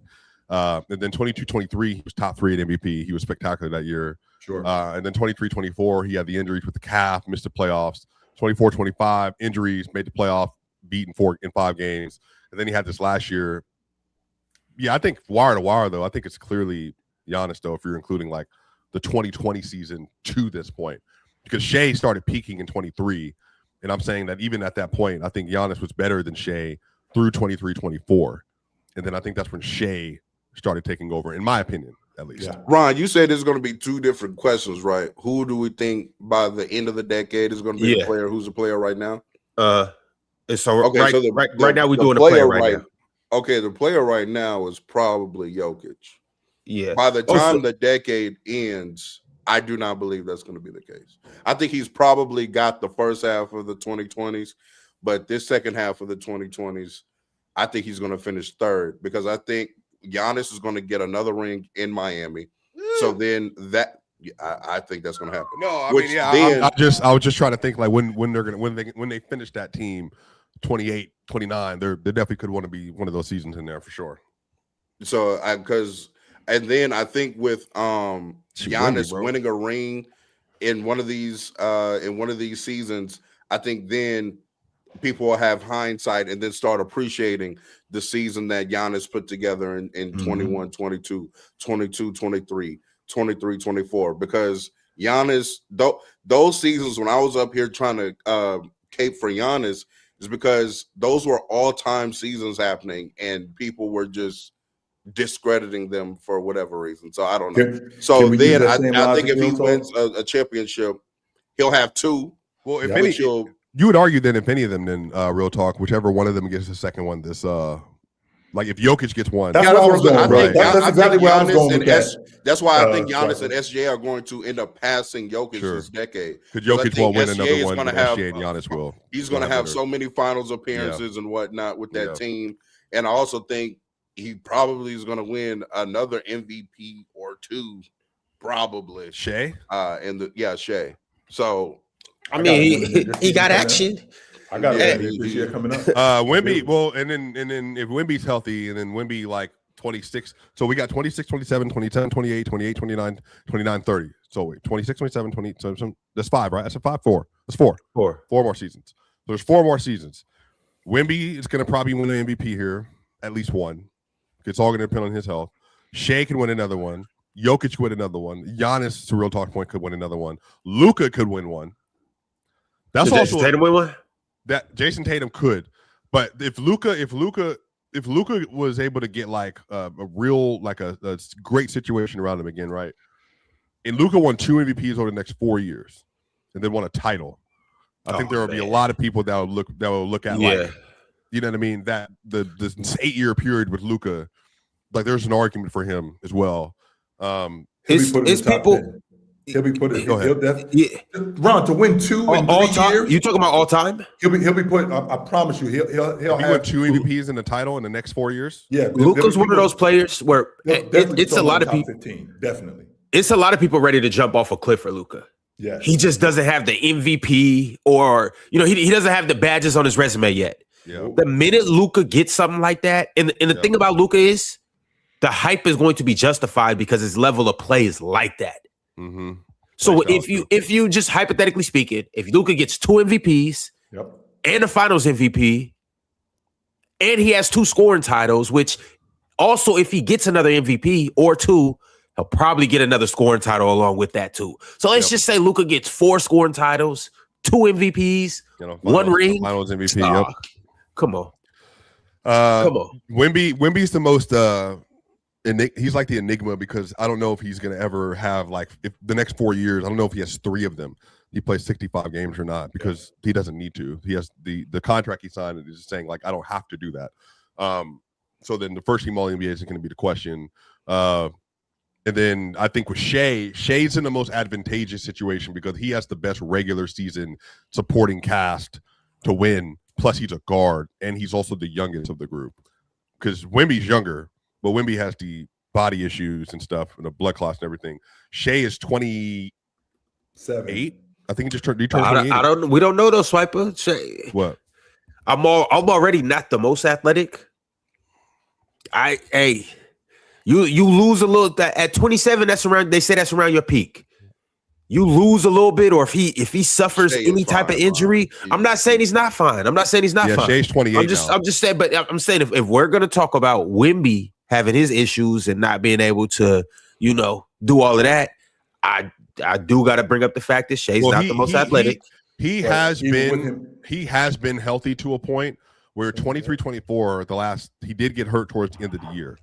So he has benefited from extreme health over the last 2 seasons, mostly 3, the last 2 seasons. So there is just a way that the league works. There is a shift that could happen over the next 2 years. And somebody said, Luka's younger. Luka is younger. Luka has already missed playoff runs and missed large portions of the season because of lower body, muscle issues. So I don't know if it's sustainable for him. Now I'm surprised Real Talk hasn't said, because of his prop, it's Anthony Edwards over the next 4 years. Well, actually, we haven't gotten there yet because I was actually going to go with there. LaMelo and with Rudy Gobert. Chill, go ahead. I was actually going to go there, but I wasn't even talking about that more than we were just talking about Teron's point about SGA not being as athletic as you say, Ron. Well, he's not as athletic, but he's at the peak of his powers, and I think that he could play at this level for another 3, maybe 4 more years. He doesn't rely on flight and athleticism in order to get busy. So the fact that he doesn't rely on that, I think that that's in his favor. That's one, right? So the Oklahoma City Thunder have proven that they can continuously build a unit as long as Sam Presti is there. They've proven that they can build a unit around him, which is viable for his skill set and to keep him in contention to be a championship contender. That's going to keep him in the conversation for being a top 5, top 1, top 2 player in the game. That's going to keep him in that conversation right there. Now, if we're moving forward, I'm already on record saying this, Wiper. I think Anthony Edwards is going to be the best guard in the game. You did say that. I think before this decade is over, I think Anthony Edwards is going to be the best. Peterson takes his leap, though. Chill. Even with the influx of these guards, I think Anthony Edwards is going to be the best guard in this game. Darren's cold. And let me just say, for the sake of honesty, Darius Acuff also takes that leap like we could, then he could get there as well. Now to be fair, Chill, you're right. Can we get back to Anthony Edwards, man? To be fair, Chill, you are correct. Hey, by the way, we want to be real. Cade got talks in these talks too. Cade, he's just coming around. Cade, too late. 25? He's 25. Even Cade, it's more so Cade and Ant. It's too late for this decade. Yeah. They're gonna have to get it out the mud and not get it out the mud, but they're gonna have to. It's gonna have to be a 2030s where they last all like 8 or 9 years at bare minimum. Because for this decade, I'm looking at Anthony Edwards' resume, and brother, you just haven't done enough. Yeah. Those 2 All NBA second teams, that's not getting you a seat in this table, brother. You can get in the restaurant, but you got to sit at the bar. You're not getting no seating. He got. I might be sitting at the bar, Ron. But what happens to your point? Like you just talked about. You literally just talked about what Luka. Let's talk about what Luka has. Okay, let's talk about not what he's going to do. What he has. Okay, so he's got 6 first-team All-Pros, right? Anthony Edwards can't even qualify to get 6 first-team All-Pros, even if he played at that level for the rest of the decade. I think that he's gonna play at an All-Pro level for the rest of the decade. That's number one. Number two, to add to that resume, So to add to that resume, at the 28-29 season, at this point, I've been on an all-pro team for 5 years, and I made first team 3 of the last 5 years. And we won the NBA championship, and I finished top 3 in league MVP votes, and I was the finals MVP. How are we talking about him now? What, at the end of the decade? 29. How are we talking about him now? So he has a finals, he wins a ring, has a finals MVP. First team, what, the last 3 years? The last 3 years, yes, the last 3 years. That gives me 5. That gives me 5 all league nods. 3 of them, which is 60%. First team. Yeah, 3 of them is 60%. Now we have a different conversation about Anthony Edwards. A completely Your different resume still pales in comparison to Shea. Like, and he's not going to be in as far as the best player of this decade. That is out. The most Anthony Edwards could do is try to inch his way into like top 5 of this decade. Being the best of this decade is over with. Because as the years go on, if Jokic still plays, he's going to keep accumulating first team all NBAs. If Shea keeps playing, he's going to keep accumulating first team all NBAs and potentially MVPs. Yep. You have Wemby, who's going to start, collecting. But why though, real talk? Like you said, if Shea keeps playing, he's going to accumulate. Like, why can't Anthony Edwards? Just because we literally saw SGA when Jason Tatum was first team All Pro. We saw what SGA did. He took that jump and he ended up jumping over Jason Tatum. Why can't Anthony Edwards do that? Because, well, first off, you keep it's harder to jump this SGA than it was to jump that Jason Tatum. SGA, from a statistical standpoint, don't hit it where it hurts. Real talk. No, but he's SGA no, he's right. having some of the best guard seasons of all time. Level of player. It's a different threshold to hit. So it's going to be tough. Now, I do agree with you where I think that Ant can be the best guard in the league. I think he's that talented. I really do. I also think that even as soon as next year, I could see Ant being the best scorer in basketball. Like, that's how high I am on him. It won't be through probably the regular arguments we hear Shea people make, or just, basketball community as a whole now, which is just high volume points, high true shooting equals best scorer, because I think it's more complex than that. I think Ant's off-ball ability, his catch and shoot ability, his transition play potentially next year with LaMelo Ball can increase. I think like different aspects of his game, and I think him being a more dynamic and unpredictable scorer than Shea, to me, would win him that argument if he does have the high volume with the efficiency there. But even still, this decade, Chill, again, I just think it's a tad bit too late to try to make any kind of argument as far as being the best player of this decade. Now, maybe heading into the 2030s, we may have some action. He will have to do some Jordan stuff. You may have some. He will legitimately have to reel off 3 in a row, get a couple MVPs, couple scoring titles, and you're good, buddy. You're not that good. you're just not in this league. The talent gap at the top, you're not going to be able to make that jump. It's not going to happen. I mean, but that's fine. I disagree. I think he can be as good as them. I just think it's too late to try to do something to take over them as far as the decade as a whole. Ant can be better than SGA. I 1000% believe that. Yeah. He could be better than Luka too. I believe that as well. You can all you want to. 82 games. Athleticism, that kind of athleticism plus shooting. He could be I think he can be a better 16 game player than both of them potentially. But I can see that. Yeah. Actually, I low key right now today. He's been a better scorer than Shea in the playoffs so far. But if we have a roster built out, if on this Knicks team, give me. I think the thing that Shea doesn't get credit for, Shea just has his regular season bag is just so it's so low maintenance, and it doesn't require a lot of effort, so he literally can just do it every single night because he's such a technician. And I think that's been some of his shortcomings in the playoffs, is he's such a technician that if he doesn't have the ability to get to certain spots, his scoring has dropped. And I think Shea in the regular season, pull up, drive, pull up, head between, pull up, drive, it's just he's able to do that night in, night out versus anybody. Then when he's hot, you can't stop that shot from going down. And so I think that's the issue.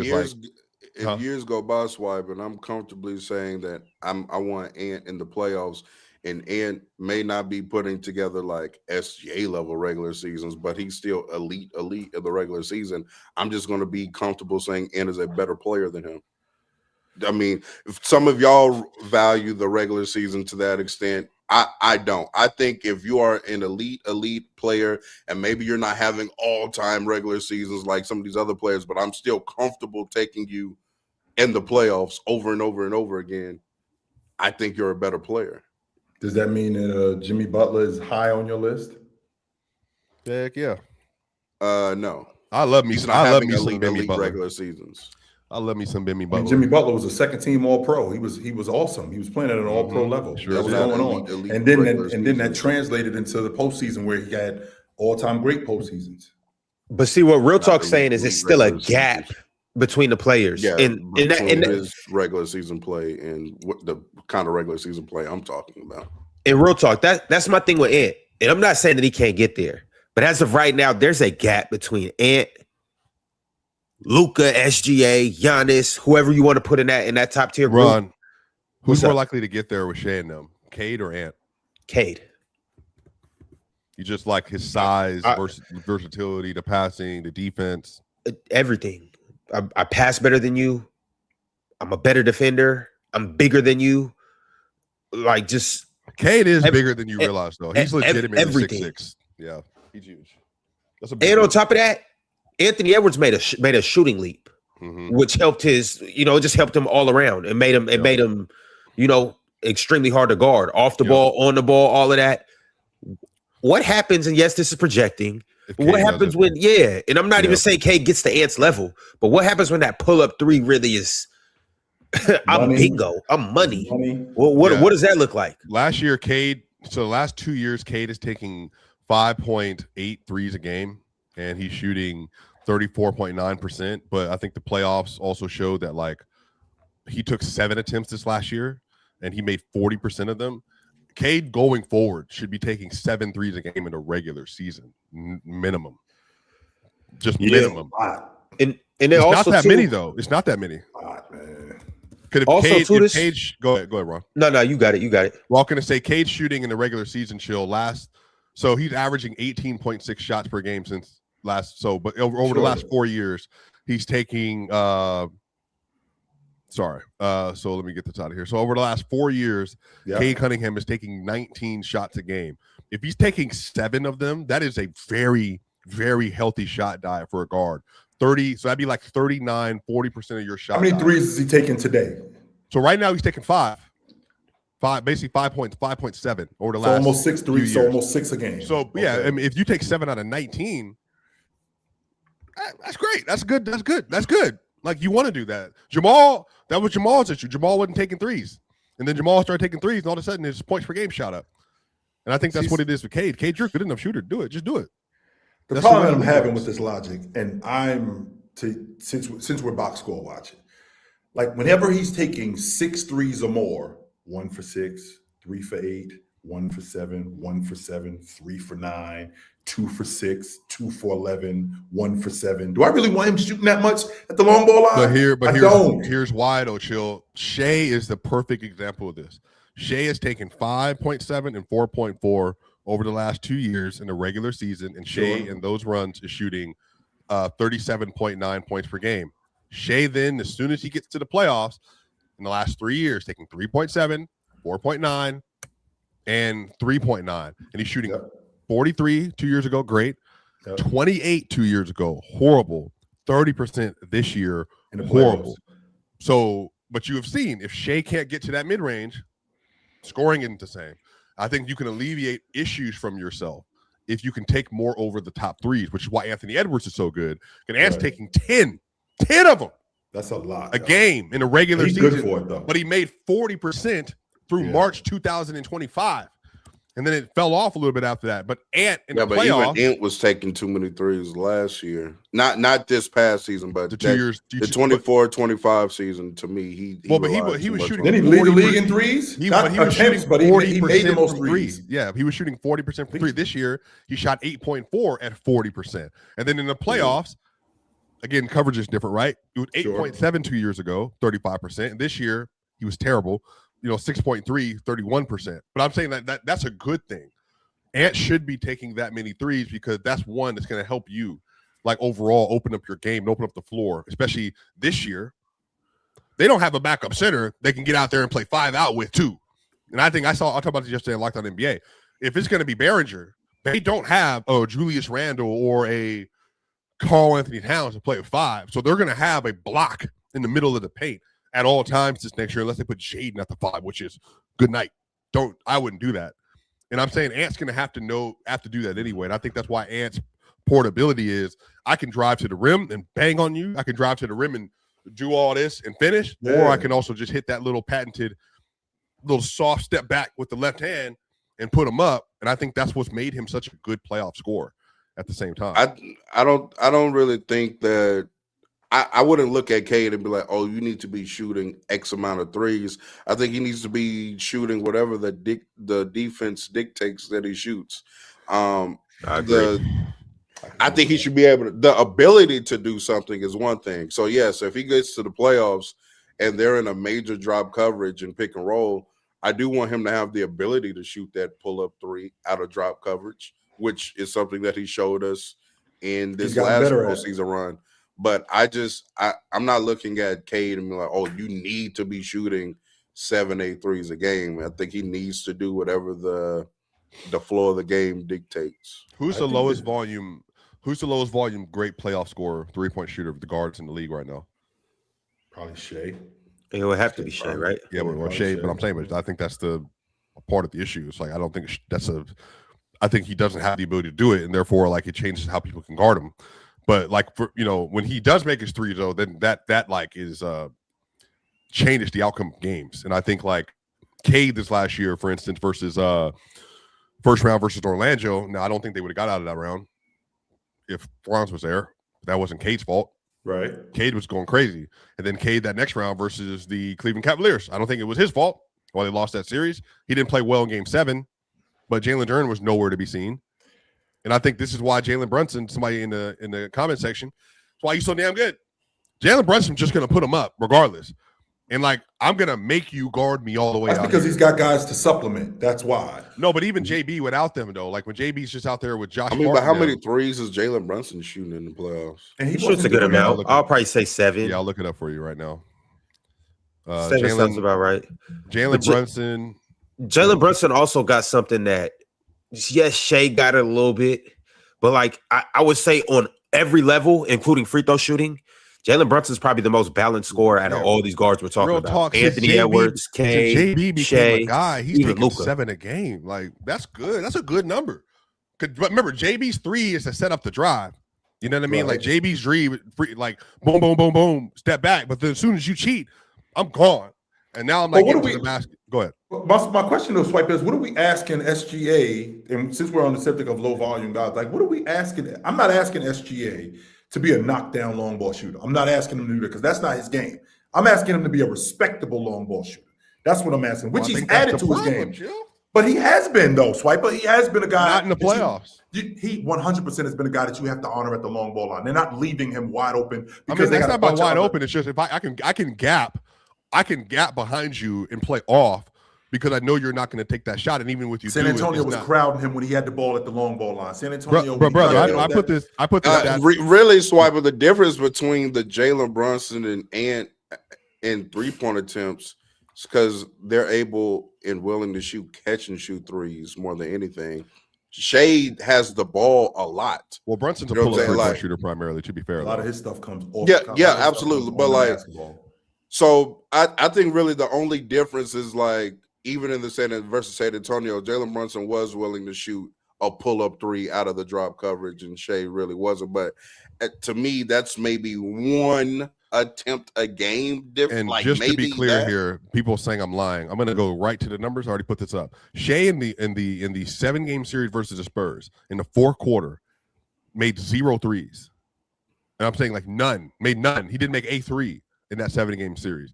I think that had a negative effect on the rest on his offense and the rest of the team. That's not a against the Spurs specifically. Yeah, in that series in particular. Like I think if you're going to be guarded a certain way and you can't hit those shots, it changes it. I think the reason why Brunson was able to suck for the most part in games 1 through 4, and then in the fourth quarter or the second half of game 4 was able to take it to another level because he just started making no jump shots.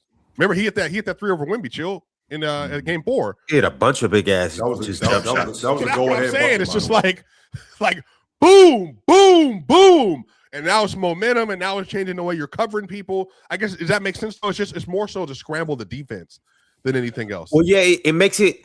I mean, it goes without saying. It makes it harder to guard you. If I can score at the 3-point, and that's why I said what I just said about Jalen Brunson is the most balanced scorer out of all of these guys we've mentioned, Luka included. That doesn't make him the best scorer. No, but Luka is very 3-point reliant. It's so like with Jalen Brunson, I can shoot off the dribble, I can catch and shoot, and I'm willing to catch and shoot. I'm a killer in the mid range. I can score at the basket, and I got a floater. Not the best scorer at the basket, but I can get there and score, and I get to that free throw line. Like Jalen Brunson checks every single box as a scorer, which is why he's so difficult to deal with. The only thing that's going to stop JB is really just him missing shots. That's really it. He is a weirdo. And I mean that he's an actual weirdo.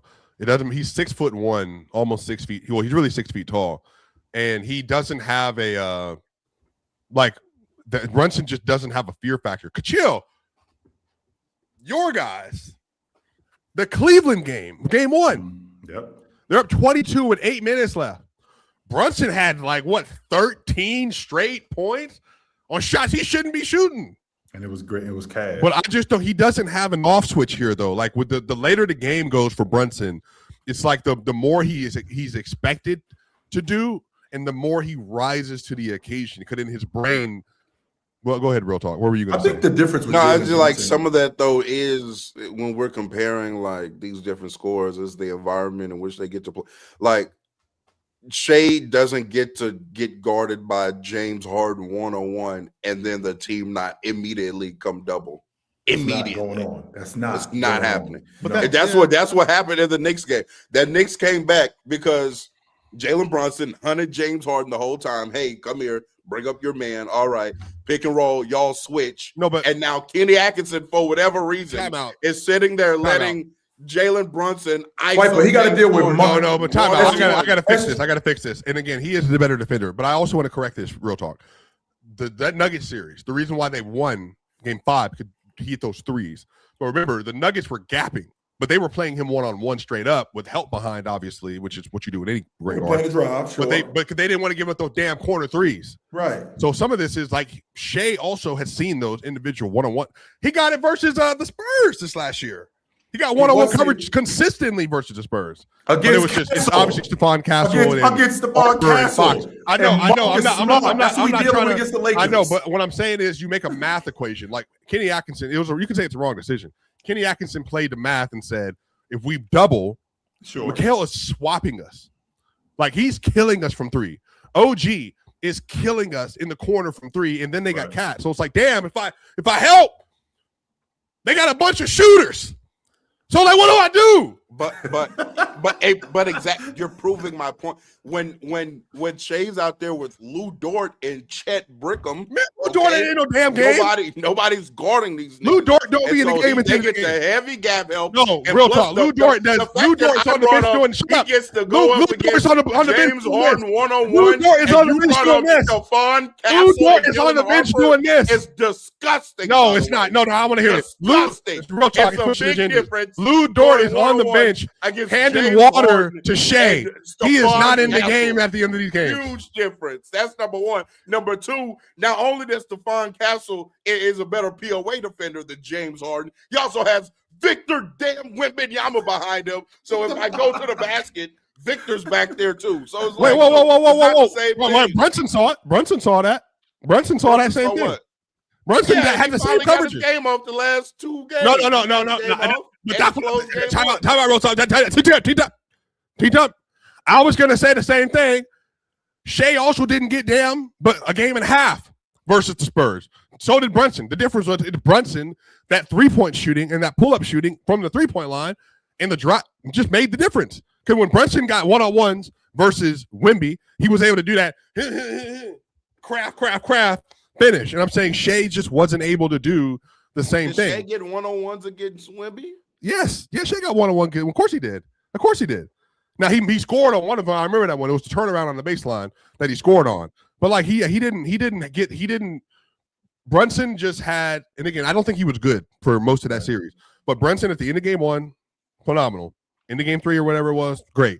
And then Brunson from the second half of game 4 on had like, I think he scored like 65 points, 60 points or something like that. Like, it's just Jalen Brunson was phenomenal. Absolutely. I'm not saying that it wasn't. I'm just saying when we start comparing, what these scores do and what they did against different competition, well, that also has to take into account their environment and their team in which they play for. And Jalen Brunson was playing on a far better offensive no, he wasn't. No, that's not true. That's not true. Than That's Shea not true. in the playoffs. Shea, Yes, he was. Shea, I agree with the offense is true. It balances itself out though, Swiper, because your defense is going into the playoffs though. The OKC, but the Knicks had like the one of best, the 2 or 3 best defenses too. Yeah, but whose defense is better though? Real talk. Don't do that. No, this is what I'm saying. This is what I'm saying. We are not about to have a Knicks versus OKC defensive convo. What the New York Knicks were doing in the playoffs? Are you serious, Ron?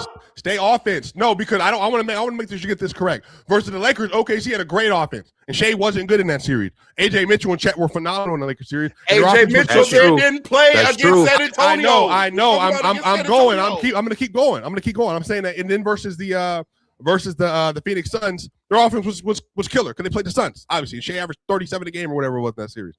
And then versus the Spurs, Shea also wasn't hooping. And some of this, he was getting the same exact looks that he was getting the entire playoffs. He just wasn't making those shots at home. He just wasn't. He sucked on the road. He was averaging 30 a game at home. He got busy against them when he was playing in Oklahoma City. Sure, and then in Game 7, that's what. No, I agree. I'm not even gonna say Shades. He was bad in that series, Joe. I'm not going to do this. Not you, real talk. Not you, real talk. He did have his struggles against San Antonio. Absolutely. Yeah, it's 19 a game at home. Start bringing up what Jalen Brunson was able to do against San Antonio, against what Shea was able to do. I did have to bring up, okay, who are they playing with at the time? It's one thing that helped Jalen Brunson out a little bit was adding a Jose Alvarado out there. Oh my God. Right? Or just somebody else to relieve a Landry Shamet a little bit. You know what I'm saying? It's just once AJ goes down, right? J-Dub goes down. There's no other ball handling on the court. So now Shea has to be the one to bring the ball up. Casey didn't have 17 points in the fourth quarter. Caruso, matter of fact, this is how I know. Who had 17 points? This is how I know we're too far away. We're too far away from the series. Caruso was the best player according to PC. Ron, tell me I'm lying. Through 5 games for the OKC Thunder. All of Caruso's baskets were created. No, they weren't. We already went through the conversation. Yes, cool. they were. Caruso was considered the best player on the team through the first 5 games on PC. That was we were saying that. All of his shots were because of Shea. Brother, I'm sorry. We gotta go back through this again. That is also not true. Caruso was hooping the whole series. That's like remember, same conversation. That's exactly why when the Knicks series was going on, people were like, well, all of OG Anunoby's shots could have Jalen Brunson. No, they weren't. They were not. We went through the plays. We were on here going through the games and going through the film. They were not. These players making individual plays apart from their superstars and apart from their guards. This was happening, and I'm not going to let people try to rewrite the history. This is what the conversation was on Players' Choice. It was in June. It wasn't 6 months ago. I didn't forget. We were having these combos. So some of this is, yes, this is what I'm trying to tell you. They were winning the minutes without Shea in the game with Caruso on the floor. We were saying this on PC. Matter of fact, Mars and everybody and me and we were all up here saying the same thing. They were winning the minutes when Caruso was on the floor without Shea. So that's what I'm saying. Y'all just Probably Just because remember it. Wemby was off the floor. No, he wasn't. No. Oh my gosh. No. Bring up minutes. No. Bring up minutes with Caruso and Wemby on the court. Let's see if OKC was winning the minutes. Why are we so far away from the series? We forget everything. Bring it up. I asked the question. Bring it up. What is the initial argument though? I'm trying to figure out what we're actually debating. You have it.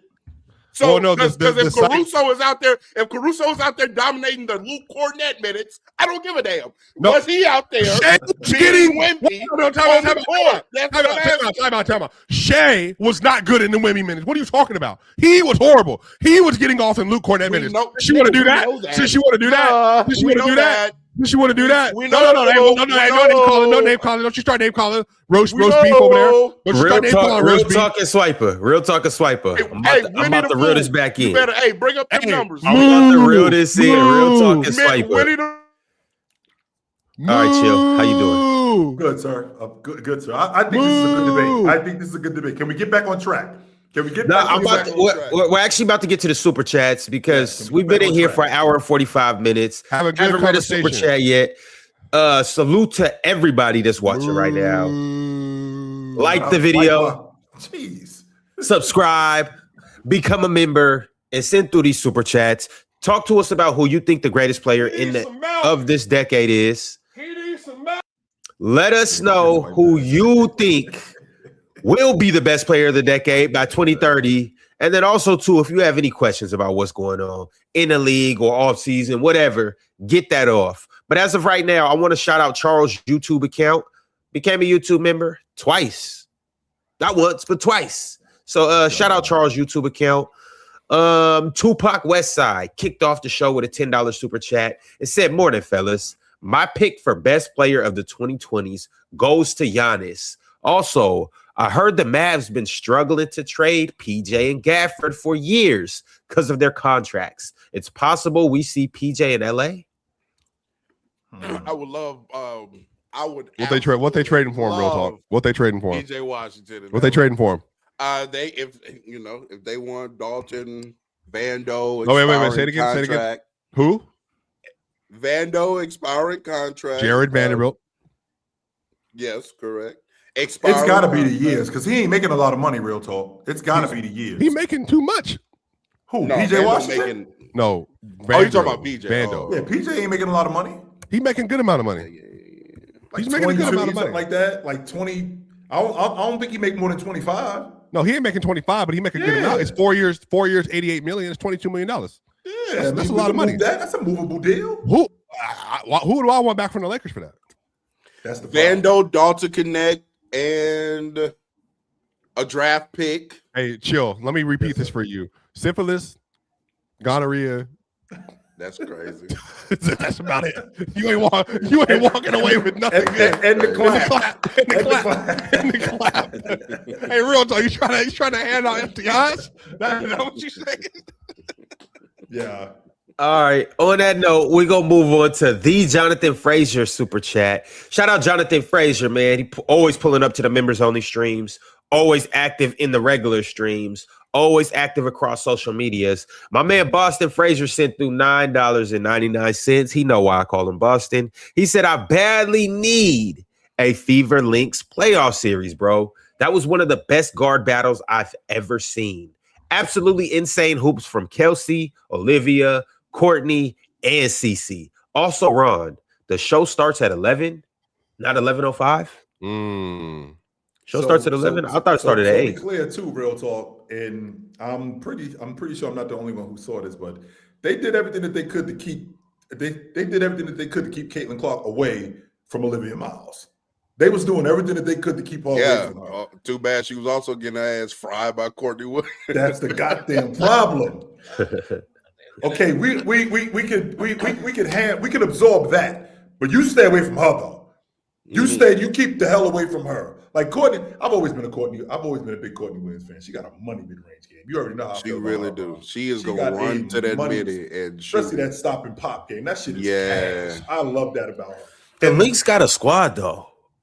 Like let's if Big get hurt last year, no mistakes. The Lynx got it. I'm not saying that to push an agenda or anything, but the Lynx got a squad. The last 2 years I've called the Lynx winning a championship. If he ain't get hurt last year, we got trouble. Like the Lynx are like that. And Fee's just now getting back. Olivia come in and step into a playing at like at an MVP level. Yep. You still got Courtney, who we brought her up. Courtney before Olivia even touched down. Courtney was one of them ones. Whether she was coming off the bench or playing at that too, Courtney been like that. She been one of the best buckets in the league. K-Mac, one of the best point guards, leaders, shooters. You could say bucket getters, two-way scorers.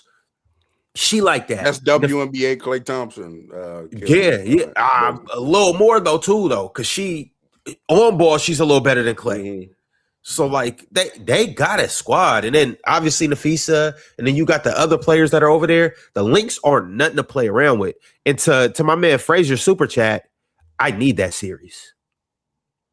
I need really that series. It's a sweep. It's not a sweep. You got them serving them real talk. It's not. The Lynx would sweep right when we get there. Well established amount and everything. Mm-hmm. My hand isn't going anywhere. I have my money on.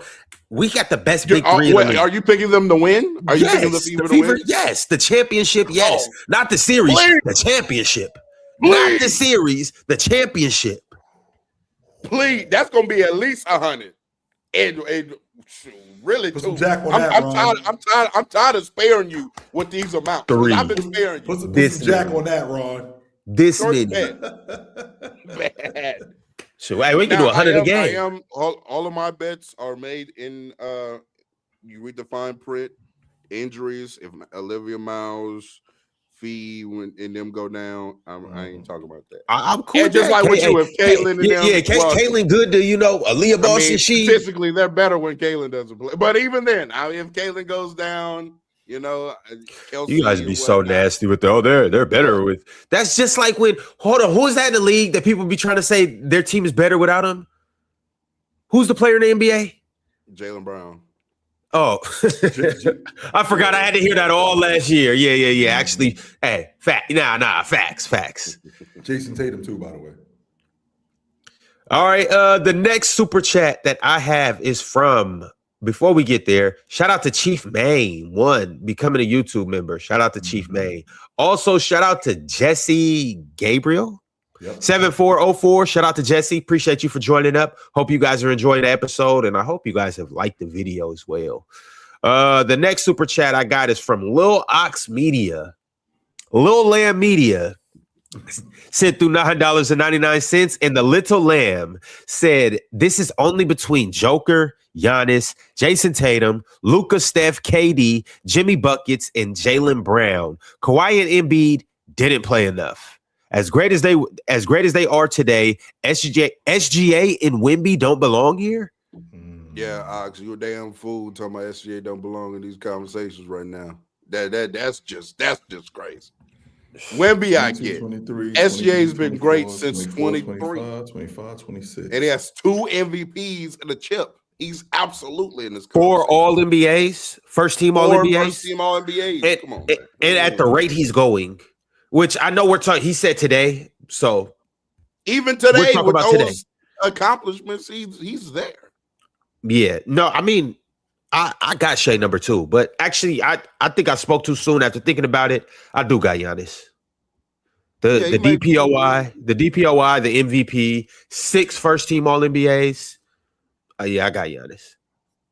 Giannis the best player of the decade. No, second. No, I got him. I got him second. Joker, the 3 MVPs for me, it just 3 MVPs in the Finals MVP. That just stamps it for Joker. And then I got all these first team All NBAs. I got he got an assist title. What if Giannis wins a rebounding title? Ring, though, before the decade is over? He has 2 rebounding titles. By the way, he led the league in rebounding twice. He does have 2 rebounding titles. If Giannis gets another title before the end of the decade, Ron, you got him number 1? I would. If Joker doesn't get another ring or another MVP. Yeah, I'm saying if SGA or Jokic doesn't get another ring and Giannis is the only one of the decade with two chips. Yeah. So if Jokic gets another one. Yeah, we can kind of Jokic's not getting another ring. Oh, okay. Look at that. See how that works. I'm just saying I don't see it as feasible. I really don't. I wasn't feasible in Miami. Number one. Yeah. Go ahead. Next super chat. No, I want to hear this real talk. Go ahead. As you were saying, real talk. I'm sorry. Let me tell you why it's feasible in Denver. I very much like to hear this. They got a better starting five than Miami. Stop. Thank As you you were saying, real talk. That was incredibly. Shut up. First off, you're not just gonna keep dropping me whenever you want. That's the guy. Oh boy. Now, real talk. You were making a point before you were so rudely interrupted. As you were saying, real talk. I think Miami has the potential to be one of the best defenses in the league. I also think they're going to rebound and get out in transition at a high rate. And then I also think that they have a more offensive talent than advertised. I'm not saying there's some great offensive group, but I also think that winning with Giannis probably takes a defensively slanted roster more so than an offensively slanted roster, and I think that's what they have in Miami. So this is more similar to the Bucks teams that were competitive than trying to add Damian Lillard and add this offensive weaponry to the team, and that didn't really work out. I think certain players have certain makeups that you have to have. So yeah, I think Miami, between their defense, their transition play, and then just how good Giannis is in the league, I think right now, healthy, he's still the best player in the world, in my opinion. I think they have enough talent over there. I actually made this argument in the PCL, and I remember Ox, when he first heard it, he thought that I was bugging until I actually started making more of the argument. He's like, okay, I get it. To your point, real talk, Giannis, when he's at his best, and I'm talking about at a championship level, he's played with all pro league. He's played with all league defenders, Bledsoe, Drew Holiday, guys like that, right? So Lopez. That's when he's at his That's when he's at his best, when he's playing with guys like that. I'm not sure if Davion Mitchell is that level of offensive player. I don't think he's that level of offensive player that Drew was. I don't think he's that level of offensive player that maybe Bledsoe was.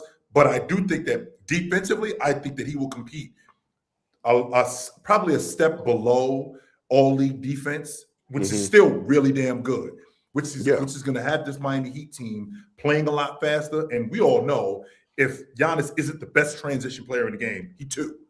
If he's not the best transition, how many playoff runs does he play in over the next 4 years?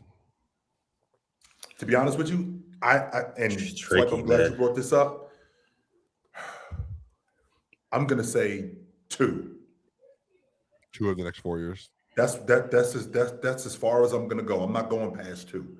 Yep. Now, Swipe. I might have picked Miami this year if Braun went over there. Oh yeah, Braun would have went over there. If Braun was there, I got the best. I would have picked him. I would have picked him too. Yep. I would have 100% picked him. It just made a lot more sense. But Swiper, why is what he said about Miami? Why is Jokic winning another championship? Well, I don't know if he is. I don't know who's going to win another championship this decade. I have no idea. Everything is health. The Nuggets don't ever want to be healthy in the end of the year. So, I mean, I don't know. I have no idea. OKC probably has the best chance because they have the most players right now. The Spurs are up 3 rookie contracts for their 3 best players, which is, incredible. They're going to have 2. They'll have 2 All NBA players, I imagine, on rookie contracts, and I think Harper's going to make one of those teams. Castle might too. And then they just added Harris Reed and Quaintance. So Tobias Harris, yeah, man, they might be Wemby doesn't have to play 65 games. They're going to win 60 games. That's kind of how good they are right now. Yeah, I didn't say this earlier, but obviously we started talking about Wemby. I think the Spurs are going to clean up 2 of the next 4 championships. And so, you got to factor in, I got 1 DPOY. Wemby can legitimately win the next 3 DPOYs. 4. So I got 4 DPOYs in the decade. I got 2 championships. Chill. He's that much better than the second best. They're not going to continue to give him DPOY. They might. Okay. All right. But check this out. He might not win 4 in a row. He could win any of these next 3 or 4. Bro, do you understand? This goes back to the MVP conversation. Your bar is different from somebody else's bar. So because Giannis is a prime example, and I know how you feel about Giannis. Giannis is 30, 10, and 6. That's now the bar for Giannis. So when somebody else comes along, like Jaylen Brown, and Jaylen Brown goes from averaging 22 or 23 a game to 28, 7, and 7, and then the Boston Celtics are at the top of the Eastern Conference, That's going to happen. He's going to be looked at more. So when Wemby, who has the defensive impact that you're talking about, right? That's now the bar for him. So he's going to play at that. But if somebody else comes along who isn't as good as him, but actually surpasses their bar, they're going to be looked at better than what Wemby is. That doesn't mean that they're a better defensive player than Wemby. No, that doesn't mean that at all. But their bar is different than what Wemby's bar is. That's why they're not going to keep giving it to Wemby. Well, I mean, it depends on the 65 games. I more so think that the Spurs are going to prioritize Wemby's health and availability come playoff time more so than his regular season accumulation of accolades. I don't see Wemby every single season playing 65 games. And even if he does, it'll be very similar to something that they did this year where he's playing like 30, 31 minutes a game. And eventually I do think that'll start catching up to him as far as arguments against him as to why he shouldn't be DPOY over another player or MVP over another player. It's hard to, keep that level of value while not playing nearly as many minutes and or games as some of these other players as they're having all-time great seasons. So I think it wouldn't surprise me by the time we get to the end of the decade, Ron, if Wemby only has 2 or 3 first-team All-NBAs, not because he's not that level of player, it's just, as far as reaching the qualifications for it, I just don't think San Antonio is really prioritizing that. I can see that. And once again, we're playing a hypothetical game. We looking into the future. We're making our predictions. Sure. That's a fair assessment.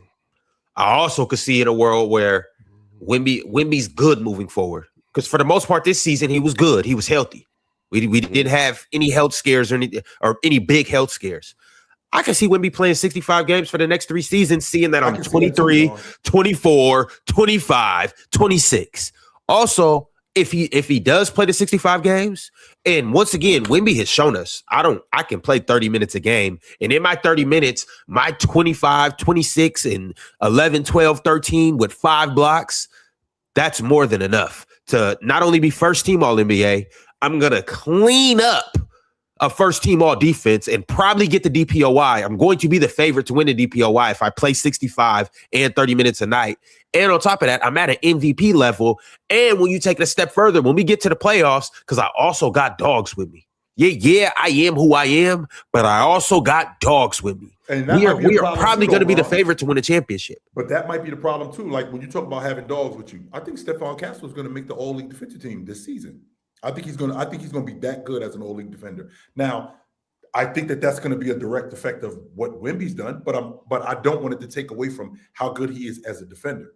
On top of that, Wemby being in the kind of shape that Wemby has gotten himself in, is it ridiculous for me to think that Wemby will demand to play more?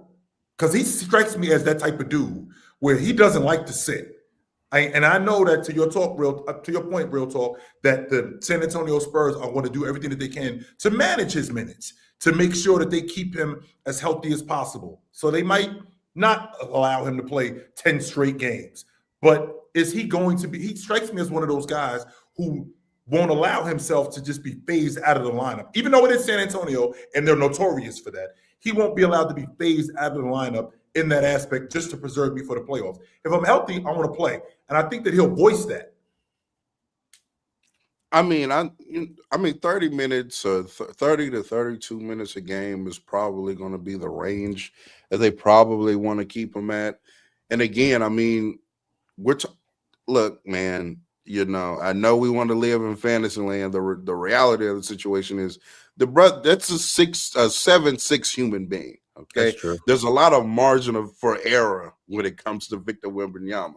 So I think if the San Antonio Spurs are the smart organization, which I believe them to be, yep.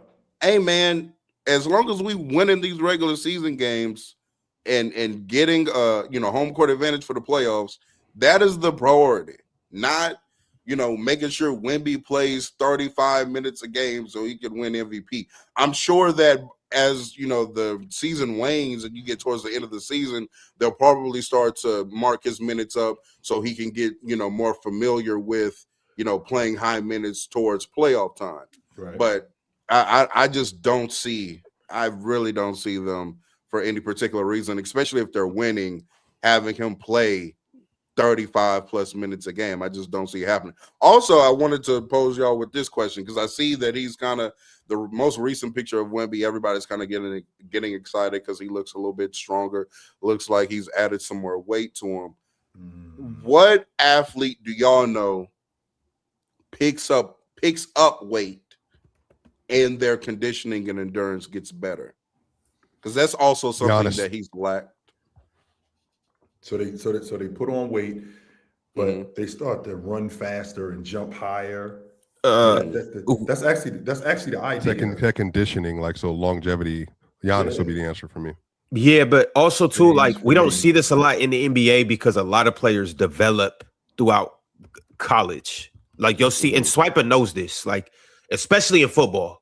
You will see a guy go from being, and I can't tell you the exact weights, but a dude that'd come in at 200, 195, 200, like into their freshman season. By a junior, this dude is 230 and he's faster, stronger, more explosive. Keep in mind that's football and they have a whole different regimen and you have to move differently and all of that. But like this also happens in college basketball. You see a dude to come in as a point guard and he'll be 6'3", 185. Yep. By his junior season, he'll be more explosive, bigger, stronger, faster, better player, and he's now 205, 6'3". So like it happens, but at the pros, typically like these guys are already evolved and stuff like that. So like we don't see it as much. To me, did y'all not see, like, I think one of Wemby's problems was towards the end of games, especially if he had to exert a good amount of energy. Like Wemby would be pretty gassed by the end of these games and playoffs. Yeah, he would become a less effective player. I'm saying I am wondering if he has the ability to pick up weight while also being a better conditioned athlete towards the end of the games. This is going to be interesting to see. That's kind of the idea of him playing. I mean, him being stronger so he can play more, right? And with him, like Giannis did that, James did that. And then we also have to find out, real talk, we got to find out, like, what's an effective playing weight for him? Like, we don't want him to put on too much weight, right? But we also don't want him to be what he was like when he first showed up. So we got to figure out, all right, what's an effective weight for you where you weigh this much and you still can move like you'd like to. You still can run like you like to. You still can jump where it's not as taxing on your joints as it would be if you was like 320. Like, I think that was one of the main problems that Shaq had because of his feet. Like, Shaq was heavy. He was just fat. Yeah, and that was one of the main problems that Shaq had. Like, when Shaq was at his best, like I remember when he played in Orlando, he was at like 295 and like 4% body fat. That's when you saw this Shaq. And then when he got to the Lakers, I mean, that year that they won a championship in 2000, he was at like 315. He was at like 315, and he was like 10%, but he still was in really good shape. He had gotten himself in better shape. And then when he got to Miami, he was in some of the best shape that he had ever been in. I think he was like 320. And he was like maybe 6% body fat. But I've always thought that between 310 and 315 was a good weight for Shaq. But even for like the people, I see a lot of people in the chat saying like Giannis and LeBron are two characters that you brought up for an example. To me, LeBron, in his Miami years, he would have to like come out of games because of cramps and stuff like that.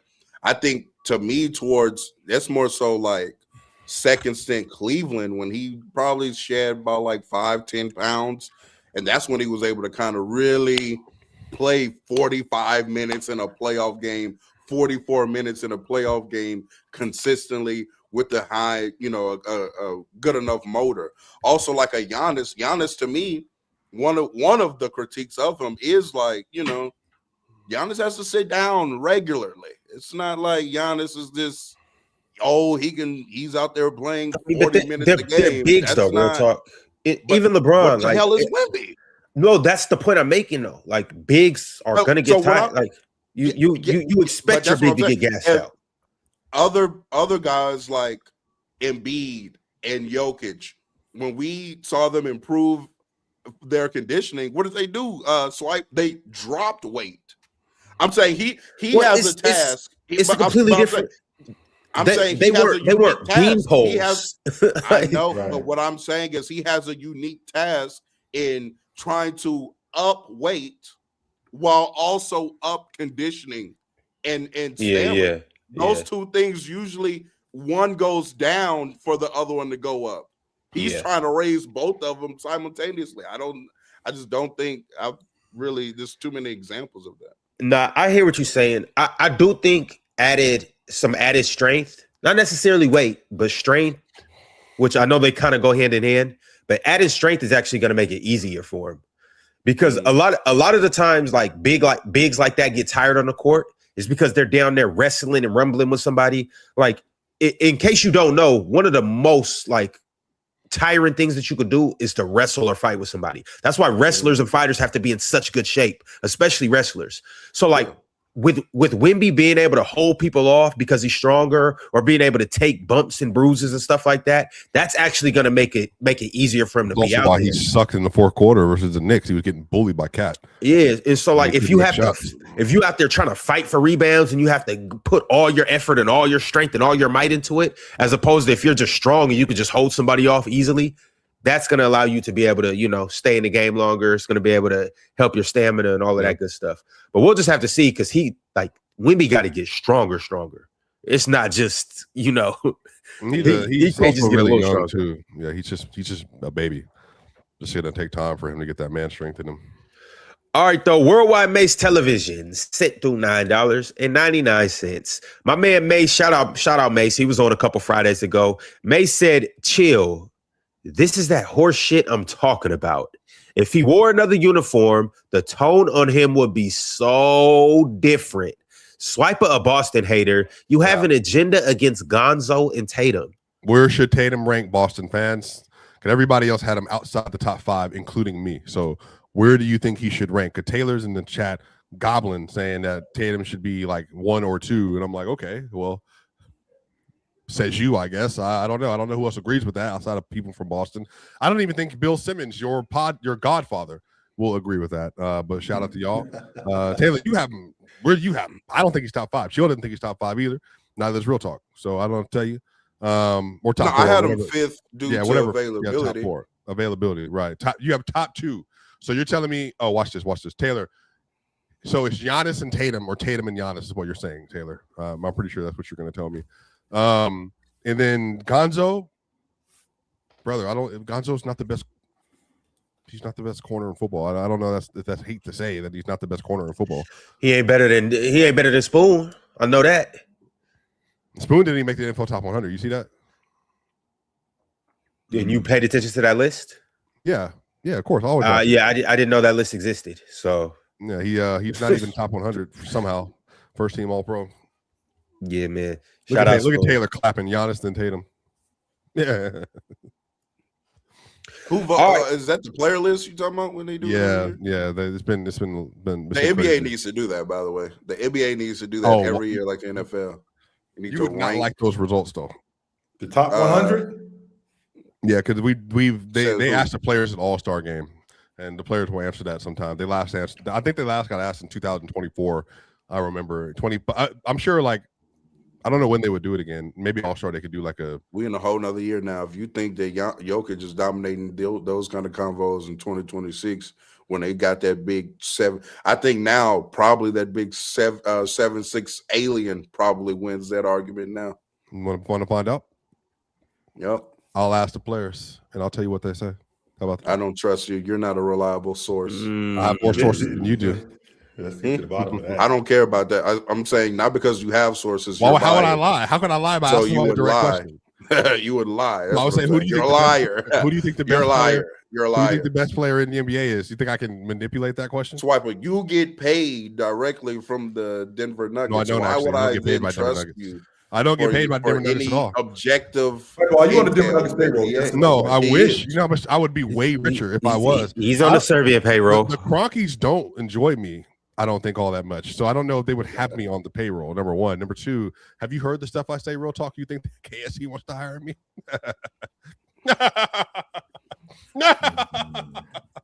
I know if I said some other things, I'd be well paid. I'd be a well paid Portsmouth. Well paid.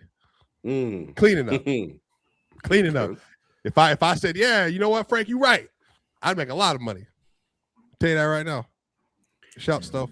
All right. Julius Irvin sent through $9.99 and said, yo, Chilltown, Sports and Fitness Rants is calling you out again.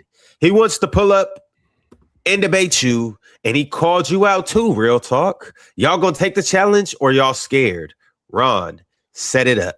Julius Irvin, just so you know, Julius Irvin be in my chat. Like he be in my chat section. He's definitely a LeBron detractor, but like he says things like this to get a rise out of people.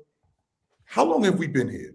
We've been here long enough that you know for a fact none of us are afraid to do anything. In fact, if anybody's afraid, it's your bitch ass. You're the one that hide behind that computer. You're the one who hides behind that screen. You never pull up to any one of our members only chats. You never pull up whenever I'm on TikTok live. I never see you in any of my streams actually hitting the button to come up and talk ever. Meanwhile, you're going to ask if I'm scared. Get your ass in the ring first before you talk about any of us being scared. Because we live in the ring, homeboy. Unlike you. Damn, Dr. J. But chill though. These are facts. Real talk too. Do I y'all don't want even that? know who that young man is. Who is that?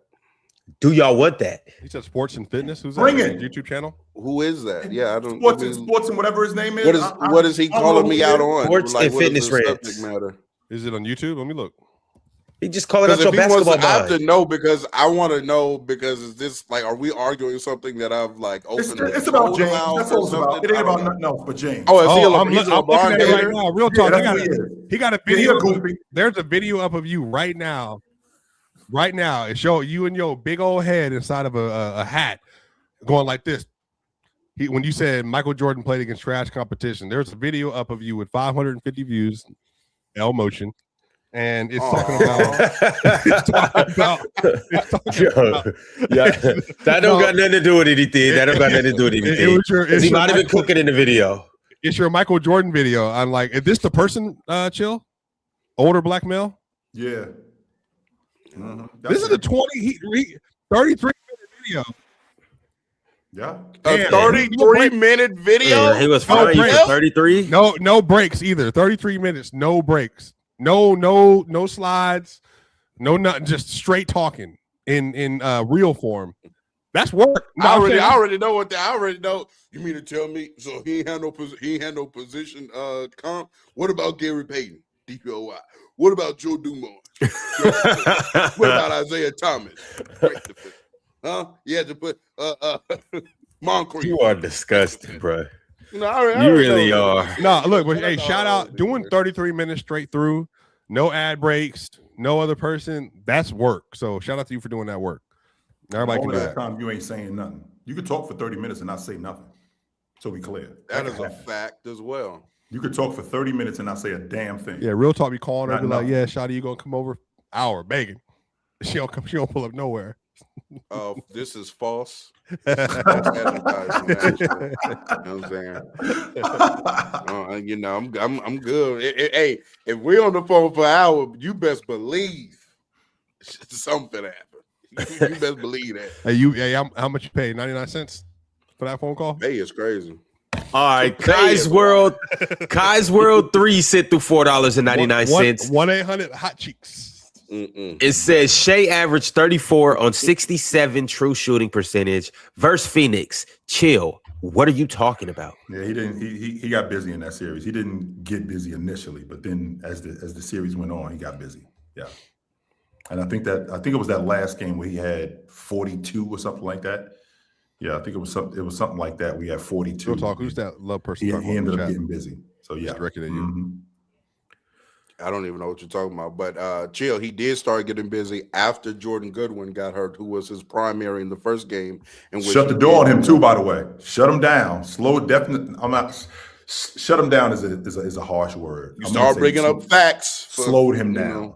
Yeah, slowed him down. Yeah, but then he got hurt, and then it started getting triggered. It got triggered. Real talk. 1-8. Remember, make sure you call it 1-800 Blackest Night. What are you talking about, Swiper? I don't even know what Swipe is talking about right now. I have no clue what he's What's talking going about. on right now? Shout out to Eastside General. Eastside General became a YouTube member. Salute to you. Brunson Betta has tapped in with a couple super chats. You know what this is going to be about, but let's read it out and really see what it's about.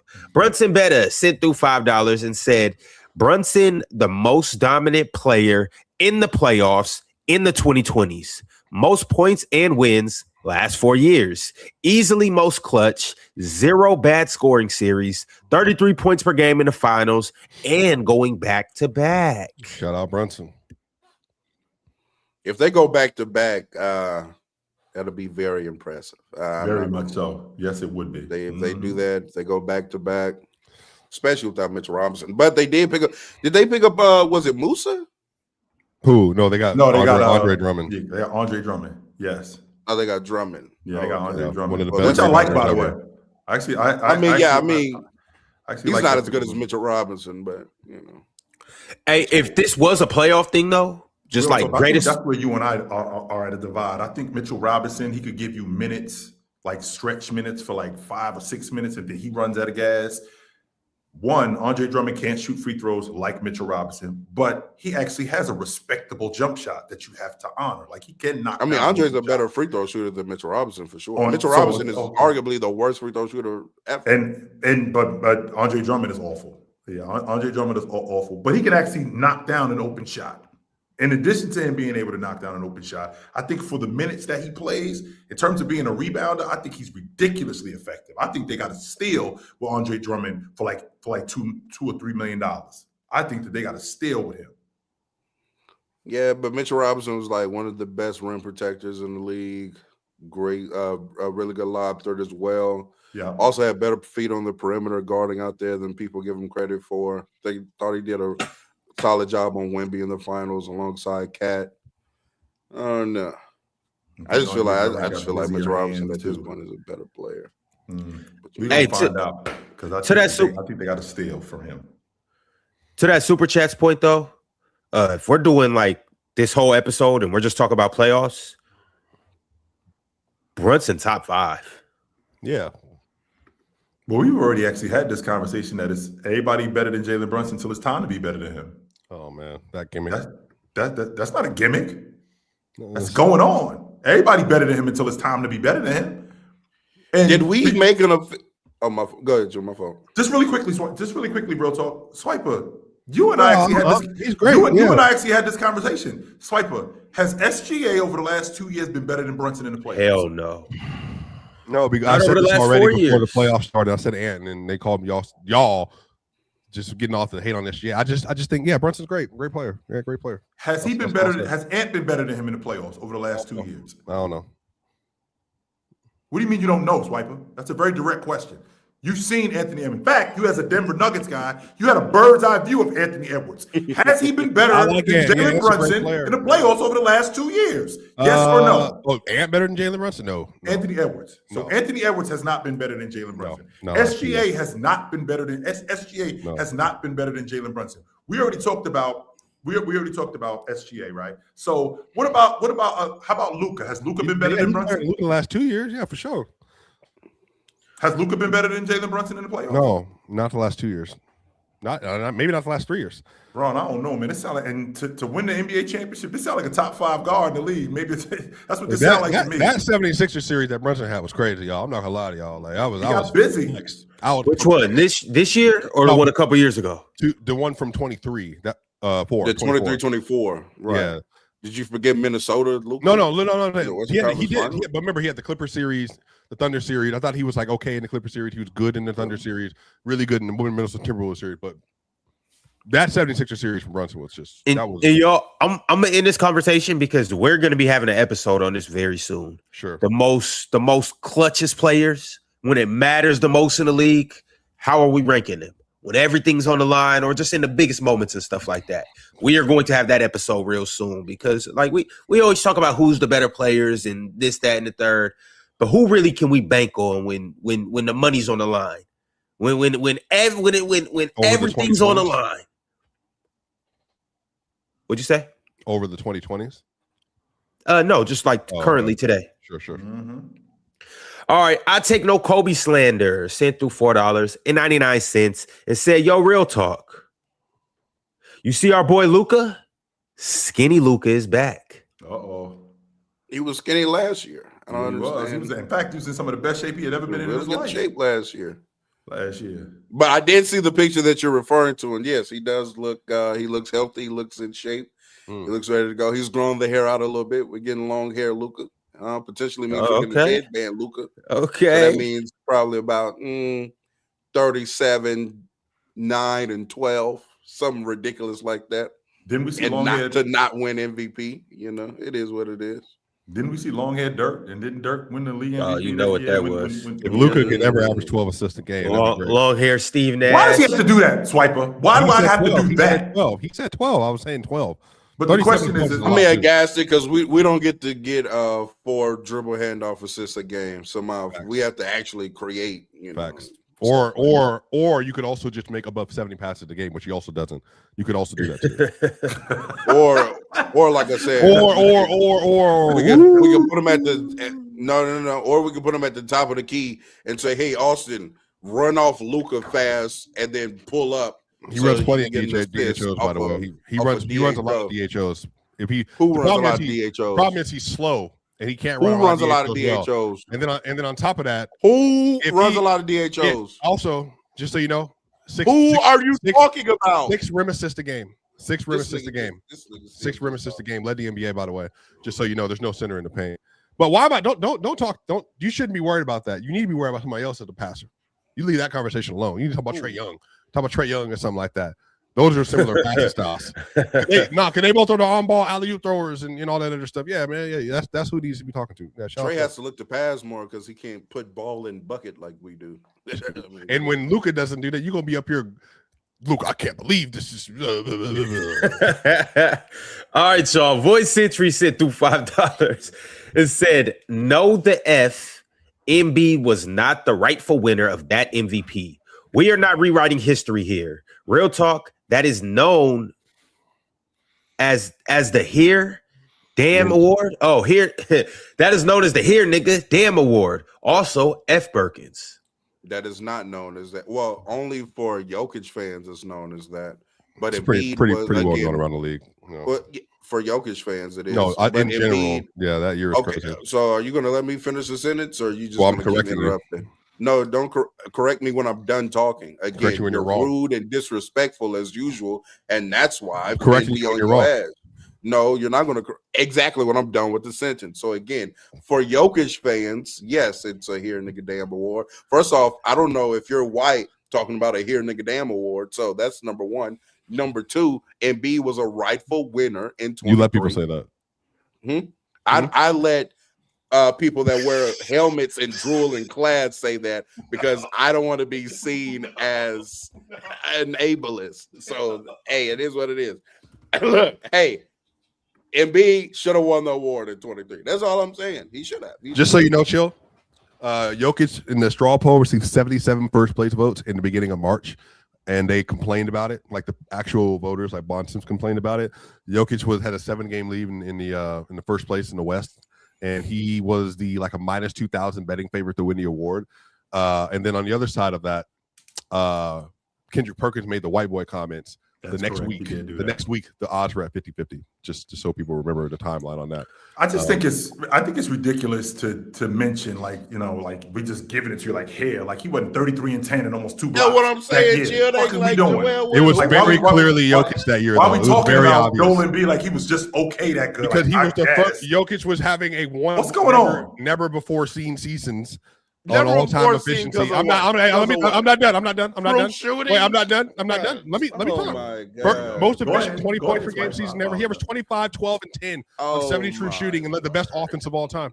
I don't know what to tell you. I realize that Real Talk's up here. Got to say, just like he said, that SGA was the best through the decade so far. You got to push his agendas. We know how Real Talk feels about stuff, but. No, yeah, Jokic should have won that. I'm not done. Let me finish. I said it's Jokic. No. You said Shea at Winnie the Fool. I said it's Jokic. Did he not say Shea first? Did he not say Shea? I did, but I thought two different. No, you didn't think. So wait, so you came Two up here different yapping. questions. So wait. So you Right, came but up you're here the one yapping. who said that he averaged 25 and 10 on 70%. No, chill. Real Talk came in here yapping, trying to dominate the show when we were talking about one thing he didn't want to talk about. And then what happened is he then said Shea has been the best of the decade. I'm not done. I did. And then he said Shea has been the best of the decade so far. Chat, go back and rewind the tape. He literally said best of the decade so far. Off of it. And because you were realizing that hate gimmick can only go but so far. Wait a minute. It ain't no hit the rewind button. SGA has about a SGA's terrible recent decade. years. Has a His terrible recent years have been decade. incredible. Hit the rewind button. Go ahead, Chill. You make sense. Go ahead. Hey, wait. I want to talk to somebody that's intellectually curious. Chill, you go ahead. Oh, Actually, brother. really quickly, Real Talk, because I want you to stay right there, Real Talk, because you just told us that Joker was like 25 and 10. Joker was like 25 and 10 on what, 70% true shooting, one of the most efficient seasons Ever. Joel Embiid was 33 and 10 on 6% true shooting. He was awesome too. He led the best offense ever. No, but the difference is he literally led the best offense ever that season. So I think what we're doing is, and he also led the NBA in plus minus and all that other stuff this year. He was the most effective player on court. They were like the Nuggets were dominating more than anybody else when he was on the floor that year. It was all the stuff and the advanced stats that Real Talk loves to glaze. Right. All of that stuff. It was all Jokic. So I think the issue is until Kendrick Perkins made those comments, which is what happened. It was a 2,000% odds Jokic was winning. And then Jokic had a down March where he averaged like 26, 10, and 9. He should have finished the season off. He should have finished strong. And then what happened is Embiid played versus the Celtics in March without Robert Williams and Jaylen Brown had 52 points in that game. And then stuff started flipping back that way as well. But your coach, matter of fact, Real Talk, you're a Lakers fan. Your coach was irate at the injustice that took place on national television at the beginning of March when Kendrick Perkins said that the last time the only MVPs averaged less than 20 points per game are Nash, Dirk, and Jokic since 1990, and just casually left out Magic Johnson the year before that, mind you. So your coach that's changed your bum franchise, Real Talk, he's the one that got up there and defended and was correct, by the way, mind you. But here's Real Talk. Spitting agenda. Shout out to Real you. Talk. Just so we clear. I mean, Joker. To Swiper's point, that Swiper likes to talk about. Joker led the league in box plus minus. Joel Embiid was second in box plus minus. Yeah. Follow up number 2. And I said plus minus period. He was like a plus 600 or something on the season. Like just the stuff that Shea does now because he has a super team and all that. I'm saying nothing. That was Jokic. Now Shea has a super team. He does. Like we all acknowledge this. We've all acknowledged this. That's not a super We've team. all acknowledged this. That's not a super team. It's a stack team, but it's not a super team. It's not a super team. What's now you're in this era? By the way, how about this? Real Talk. I think you can be honest with this. He has had the best supporting cast of any other player in this era. In the 2020. Outside of 23 Jokic. Jalen Brunson got a hell of a supporting cast too. No. Joker and Jamal Murray was the best duo in the game. Wait, no, but what does that got to do with the team? Was the 23 Nuggets as good as this team? MPJ, KCP, Aaron Gordon. That's comparable. No, chill. That's comparable to what? Discrediting Bruce. You literally was the one who told us. No, chill. Aaron Gordon does not get hurt. No. Why? No, because it's not discrediting. This is what I'm saying. I don't want to get caught in this nonsense. Because Real Talk about to say some nonsense. That team was very good. That was a very good team. In no way, shape, and form is Jokic's team as good as SGA's last 2 years. No, 10 to 12, no. When has a SGA had a teammate in the playoffs perform as good as 23? And they won the title. Somebody tell me. What does that got to do with anything? In the chat, when's the last time SGA even Aaron Gordon, the way Aaron Gordon was playing in that series? Which you said, Swiper, you told us that if Aaron Gordon doesn't get hurt, Oklahoma City is out. They would have lost. Yes, they would have lost. Which tells me that the group that Oklahoma City has, maybe they ain't as good as you telling me that they are. This is what I'm telling y'all. So a 68-win team that's dominant with and without Shea, both years, is not as good as the 23 Nuggets. Are y'all drunk? I'm not. And it's Real Talk. This team is better than. Wait, this team is better not than even 24 close. Celtics. Are they better? That's the team that I wanted to bring up. Is more 24 talented Celtics. than 24 Celtics. Yeah, I think OKC's better than the Celtics. Yes, they're better than the Celtics. I don't know why The Celtics are the closest thing to a super team that we've seen this KP didn't decade. even play. KP wasn't playing. KP didn't play. I want to remind y'all, he wasn't available in the 24 playoffs. And this year, J-Dub and AJ Mitchell didn't finish the playoffs. And they lost. But then, okay, regular season included, real talk, are the 24 Celtics. He did play in 25 or swipe up. Regular season included, are the 24 Celtics better than the 2025 and 2026 Thunder? Yes. The Celtics are the best team of this decade. Yes. The Absolutely. only reason, I'm giving it to the Swipe is Celtics. nasty with this question. He Because is. The only reason why, He is. The only reason why OKC would outperform 24 Celtics Y'all in the are regular season drunk is because off they your have scale. SGA, who's one of the greatest regular season And then players so of all what is so? time. No, That's but they, it. no, because I That remember doesn't this. make the team better. I remember this outside of very the star clearly. player. In the last 2 years, OKC is dominant without Shea in the game. The same argument we made in 24 with the Celtics, when the Celtics were dominant, very good, without Tatum in the game. Over the last 2 years in the playoffs, OKC has been dominant without SGA in the game in the playoffs. The issue is what we're doing is from a health Are we standpoint, serious you have right the now? best defense of all time, which is what they are. With an all-NBA player in Dub in 1 year and an all-NBA player in Chet in the next year. And you're telling me that team is better? That Celtics team is better than the Thunder Swiper, team? yes. Shouts. Yes. Shouts. Are Hey, you, by the way, forgetting in the 24 Celtics in team? the regular season? Shouts. In 24, the regular season, Shouts. the Celtics with Tatum off the court had a 126 offensive rating and a 110 defensive rating. They were plus 15.9. Shouts. Plus 15.9. Now, with Tatum and watch off this. the Now court. do this You year. just said Do this an year. all-league Do this year defender. for If I'm not OKC. mistaken, if I'm not mistaken, because you literally just said that, am I not mistaken? Did Drew Holiday and Derek White not become all-league defenders that year that they won the NBA championship? Well, they were already really good defenders. And if they What weren't, does they were that at mean? that So level. what? Okay, so what we're doing is we're comparing them relative to what they were. So in 24 and in that group in 26, Drew Holiday and Derek White were all-league defenders. Chet and J-Dub. That didn't sniff OKC, though. It doesn't even sniff OKC. Also, by the way, this past season, because he wanted me to look it up, this past season with SGA off the court, OKC was only a plus 4.9 net swing. Are you just doing the data baller? Is that what you're doing? Oh, I got you. No, What else you want to do? I got you. What else you want to go to? Let's pad. Let's pad it. Let's pad it. Actually, So we're going to Shea. So actually, we're doing Actually padded this. and actually drops to plus 3.5 with SGA off the court. Now let's pad it for Boston because I They know had like What do 10, you mean 11 padded? guys What in do you mean Oklahoma padded? City. What do you mean They padded? had a damn good team. They had a damn good team in Oklahoma City. Yeah, they're an elite team. Yeah, they're an absolutely elite team. Both of the teams are elite team. My fault. Padded. They were only plus 11.8 with Tatum off the court. My fault.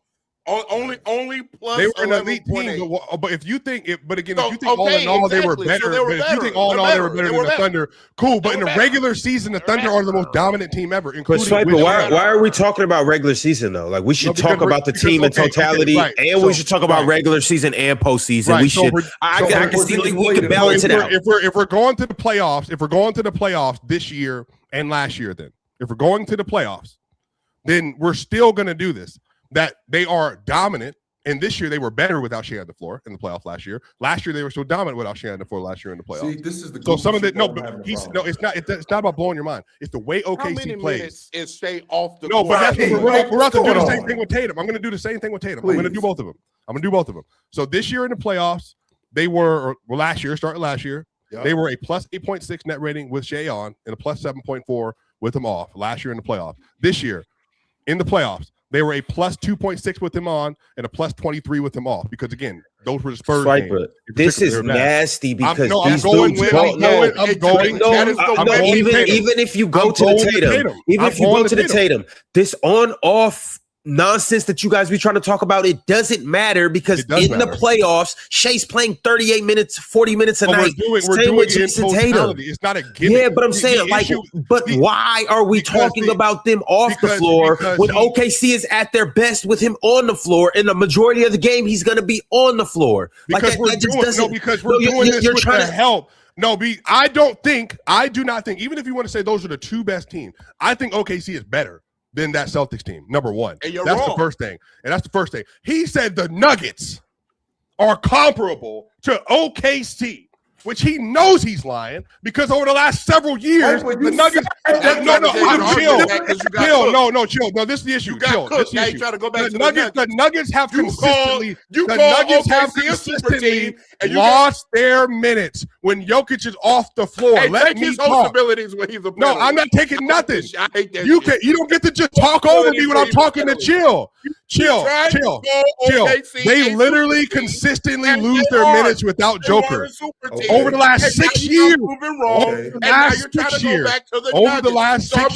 the Nuggets are losing their minutes without Jokic in the regular season and in the playoffs. So the reason why I'm saying is that it's not comparable is that because the teams aren't even relatively the same. Jamal Murray had a great run in 2023. Absolutely. He was phenomenal. But even when Jamal's not on the floor with Joker, they're not near as good. When Joker is on the floor, he is literally the one that is carrying the load for the entire team. It doesn't mean they're not bad. It doesn't mean they're bad. And I think that's a fair swiper. Yeah, that's a fair statement. Go ahead, right? And I do think that that's a fair statement. But with that being said, we have to talk about where Jokic is in terms of his minutes being played during that time. Like you talk about like what it looks like for him, for example, in 25, when y'all played against Oklahoma City in the playoffs. Joker, 42 minutes, 43 minutes, 42 minutes, 44 minutes. Well, they were injured 41 too. minutes, 36 minutes. And by the way, those not 40 straight minutes. Like, he's only on the floor. What does that mean? What does that mean, though? What does that mean? What that means is that he's playing these minutes. He's only off the floor for 2 or 3 minutes. So the minutes that you talk about them losing, that's nothing. I said 6 years. Shall I give you a 6-year sample size? No. In the playoffs and regular season, where they're significantly worse without him. Okay, once again, we're not talking about the Oklahoma City Thunder from 2019 or 2022. No, but they're not as good. But the Nuggets aren't as good as the Thunder. They're not, though. They're not. Then why are they beating them if Aaron Gordon doesn't get hurt, Swiper? Why are they beating them? It's a matchup. It's been very specific. No, because this is why we're not doing this.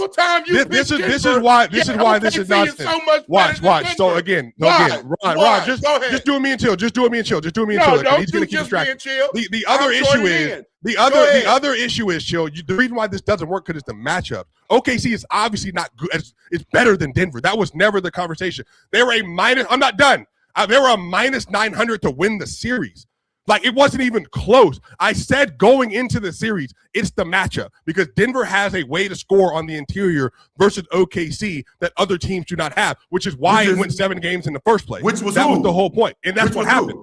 Wait. Stay right there, Swiper. Yeah. Their ability to score in the interior, which is something that Oklahoma City didn't have, which was who? Joker, who played the majority of the series. No, Aaron Gordon, who was hurt. And if he wasn't hurt, that's what I'm saying. It's the matchup. But Denver pushing you over the top. No, what does that got to do with who has a better team? No, but the conversation was about who has the better team. That makes no sense.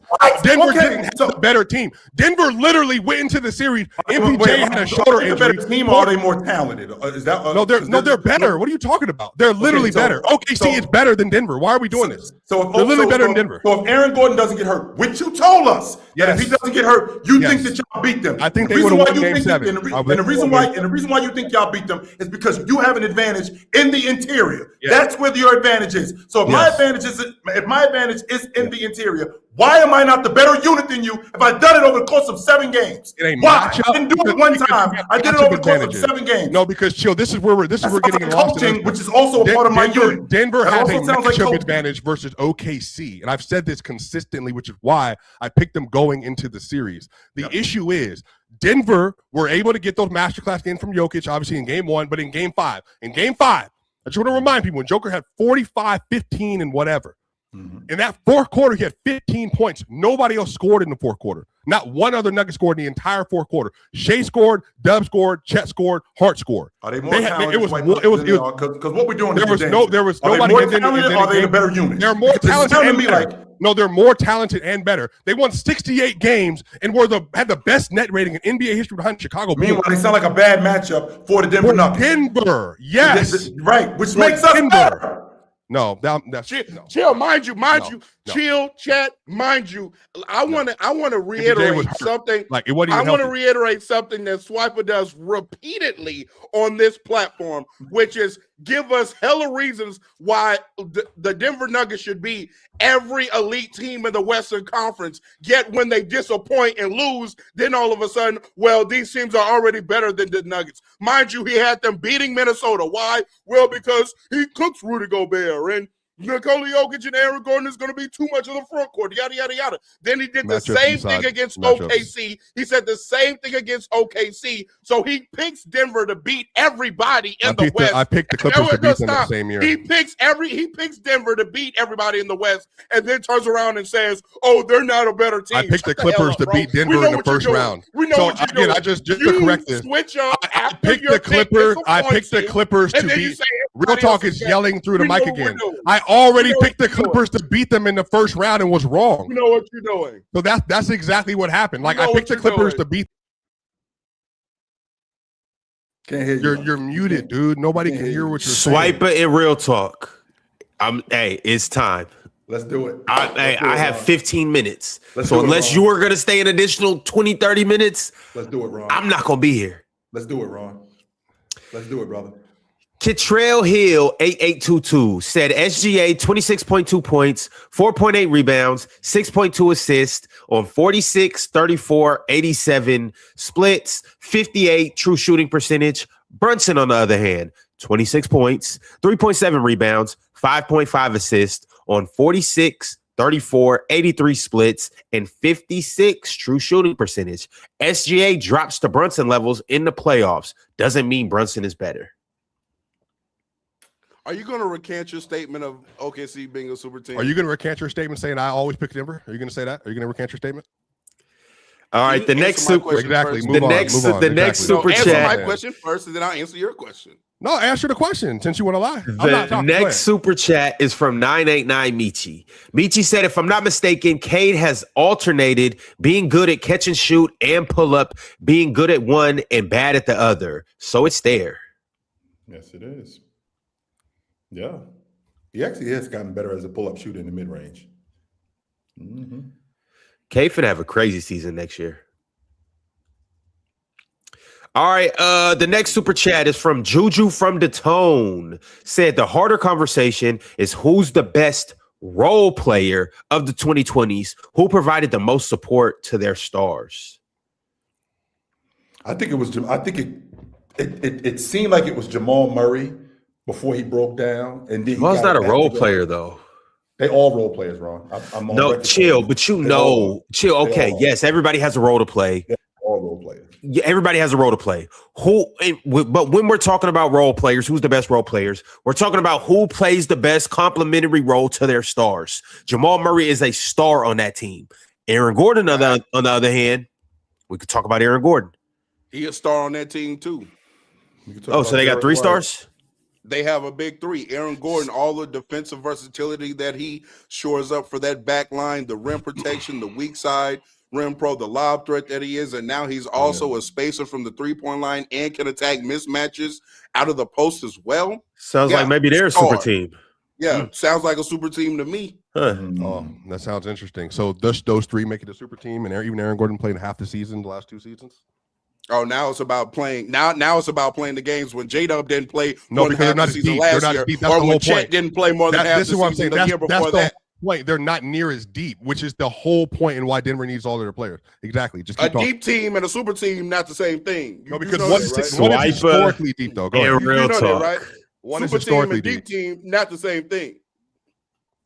As you were saying, Ron. The next super chat is from OG Team. OG Team said, if you was to swap Ben Wallace and Rudy Gobert, would Ben be as badly talked about as Rudy is in today's game? And do Rudy win a chip in Detroit or possibly more?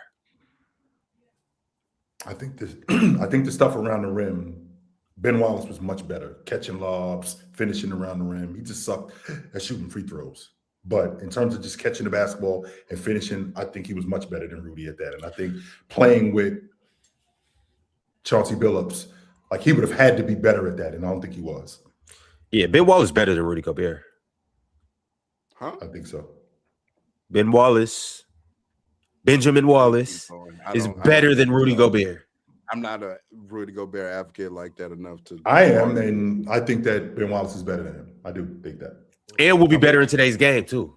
Switching on the perimeter, running the floor, catching oops. Like, it'd be up with Ben Wallace. No, facts. Boy, you cooking. 11 KMO sent through $4.99 and said, if we talking just season, I got 21 Steph. Top 5 peak in this decade. Was 21 Steph better than, I want to say 23 Dame? Was he better than him? Yes. Absolutely. 21 Steph. That was our 21 Steph should have been the MVP that year, to be just quite frank. But he was a lower seed, 8th seed. They weren't going to give it to him because of that. But he had the best season. I think I tend to agree with you with this. I just think that you could put together an argument as opposed to people. It's because it's Curry, and that's the shit that I don't like. That's the he just had a phenomenal year that year. Because I think Damian Lillard in 23. I mean that was the year he went like 32-5, or I mean like 30, not 32-5, like 32-7, some shit like that, and they ended up shutting him down. That's his most efficient season as well, I believe. Yeah, he got busy that year. So I mean, I don't think that Curry and Dame Lillard in terms of players, I don't think they're comparable. But I'm thinking about what Curry did in 21 and what Dame did. Was he better at that point? I'm also giving Steph the nod because more games played as well, and then the performance. So yeah, more games. A little bit better performance. Fair enough. They not far though. It's not like a big gap. Shout out to Hugh Blow. Hugh Blow became a YouTube member. Salute to you. I got a super chat, $5 from Everything Will Be Okay. Said Giannis is the GOAT of this decade. He has every MVP you could get, from conference finals MVP. Don't forget about the cup MVP. And where would you rank Ryan Rollins amongst guards? This dude is a Milwaukee fan. Yeah, I don't know where Rollins. Yeah, this dude is definitely to shout out Ryan Rollins. He is definitely a Milwaukee fan. Ryan Rollins good though. He's a hooper though. Yeah, I like Ryan Rollins can go. He 100% is a like Ryan Rollins is like, no, he's not an all NBA or all-star level player yet. He may get to that all-star level, but like Ryan Rollins could tip the scale for a lot of teams. Like if you were to pick up Ryan Rollins and drop him on Miami, the tone of Miami would be completely different. If you put him on last year's Houston, the tone of that Houston team is completely different. How much better is Milwaukee, Ron, if Giannis was healthy with Ryan Rollins? They still didn't really have enough. I'm talking about him. I ain't talking about Milwaukee. I'm talking about him. How much better does he make them? They would have been a 6. They would have been cool. Yeah, that's what I think they were. 5th seed, maybe. I think they was a legit playoff team if Giannis stayed. Yeah, they a playoff team, but yeah, they weren't really all that though. Ryan can guard. He can shoot. He can run pick and roll. Yep. Can pass a little bit. Great complimentary guard. Nemo Get To It sent through $5 and said, do y'all currently have Tatum over Cade and Ant? Currently? No. Since y'all pussyfoot, no. To start the season, no. Hey, but I mean that we know why though. That kind of has a little asterisk next to it. Tatum only played like a month this season and all of that. Right. So what to start the season? No, but and that's just me. Like if somebody else had Tatum at 9 or 10 or 8, I'm not gonna be mad at you. Yeah.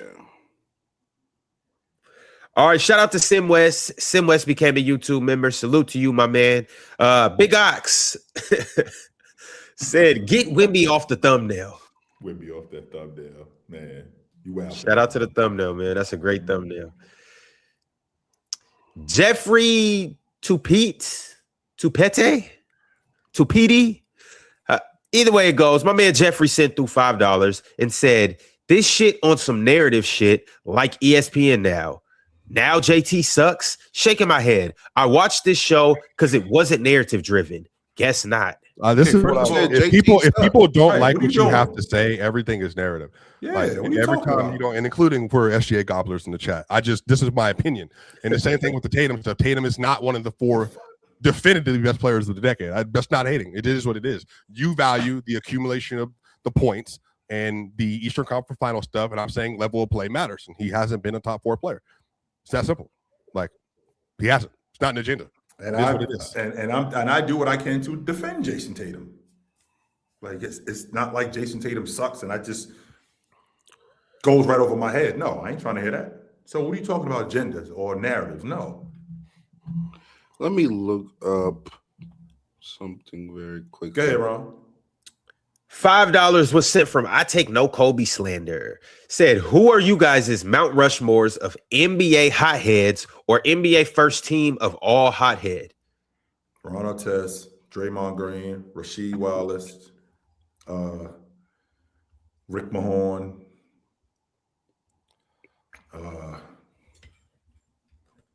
let's see, Maurice Lucas. Anthony Mason, I'm sorry. I'll take Anthony Mason. Anthony for sure a good one.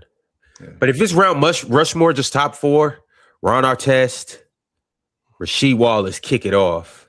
Draymond definitely. And Bill Embiid, I don't think Bill Embiid is a hothead more than he just is a guy that gets under your skin. He ain't a hothead. Yeah, I might have Anthony as that number 4. Yeah, I think Anthony Mason. All right, with my crew sent through $100 and said DeRozan versus Jimmy Butler, 1v1 final score. Also, what do y'all think about the Blazers about their guard log jam?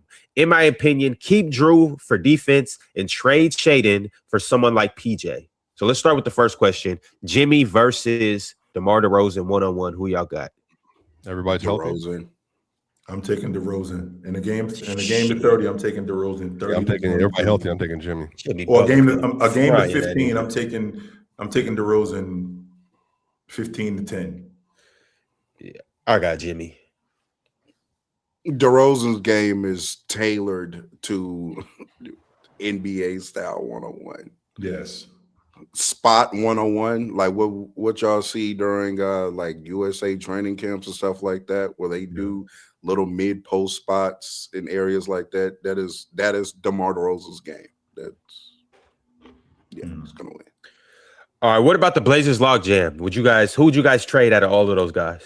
Real quickly. Shaden.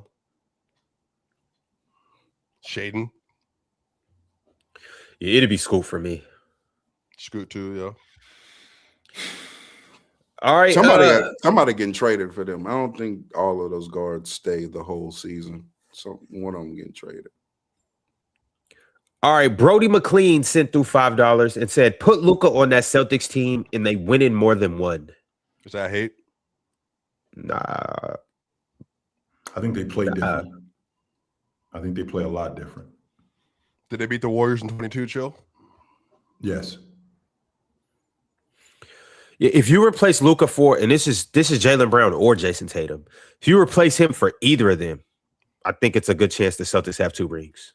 Well, you'd have to replace JT, but Andrew Wiggins was an issue for Luka in 22.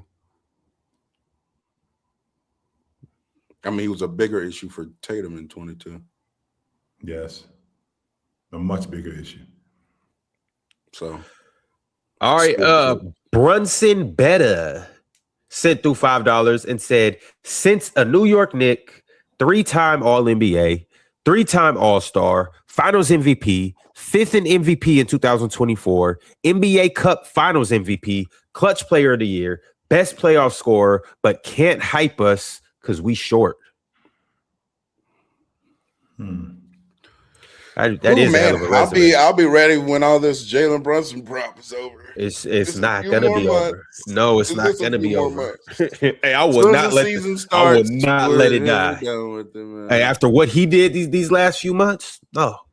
JB needs all the love. He's not getting enough love. He better than Steve Nash.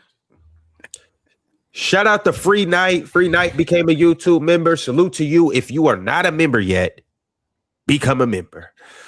D Tello 3 said Swiper, a deep team and a super team are not the same thing. Sure. If you want to say super team is like were the Spurs a super team to y'all? Nah. Which Spurs team? Any of of them? No. they were just super deep. Okay. Then maybe the Thunder are built more on the Spurs, I guess, outlet, but they were just Super better team than to those me, ones. you have to start with. It starts with at least like 2 top 5, 7 players on the roster. I mean, that it starts there. Was Scottie Pippen the top 5 or 7 player in the league? Yes. The Bulls did have a super team once upon a time. They're not ready for that discussion. That second No, iteration. That people have second already said iteration that. was a super team. Yeah, The people first have already said iteration, maybe no, not. so I didn't try to Second act like it's all yes. Jordan. But as soon as I start to bring it up, facts and context, I mean, but anybody that's like has a sensible brain that was around recognized that when it comes to Jordan, they lose sense. Swipe. That's the point.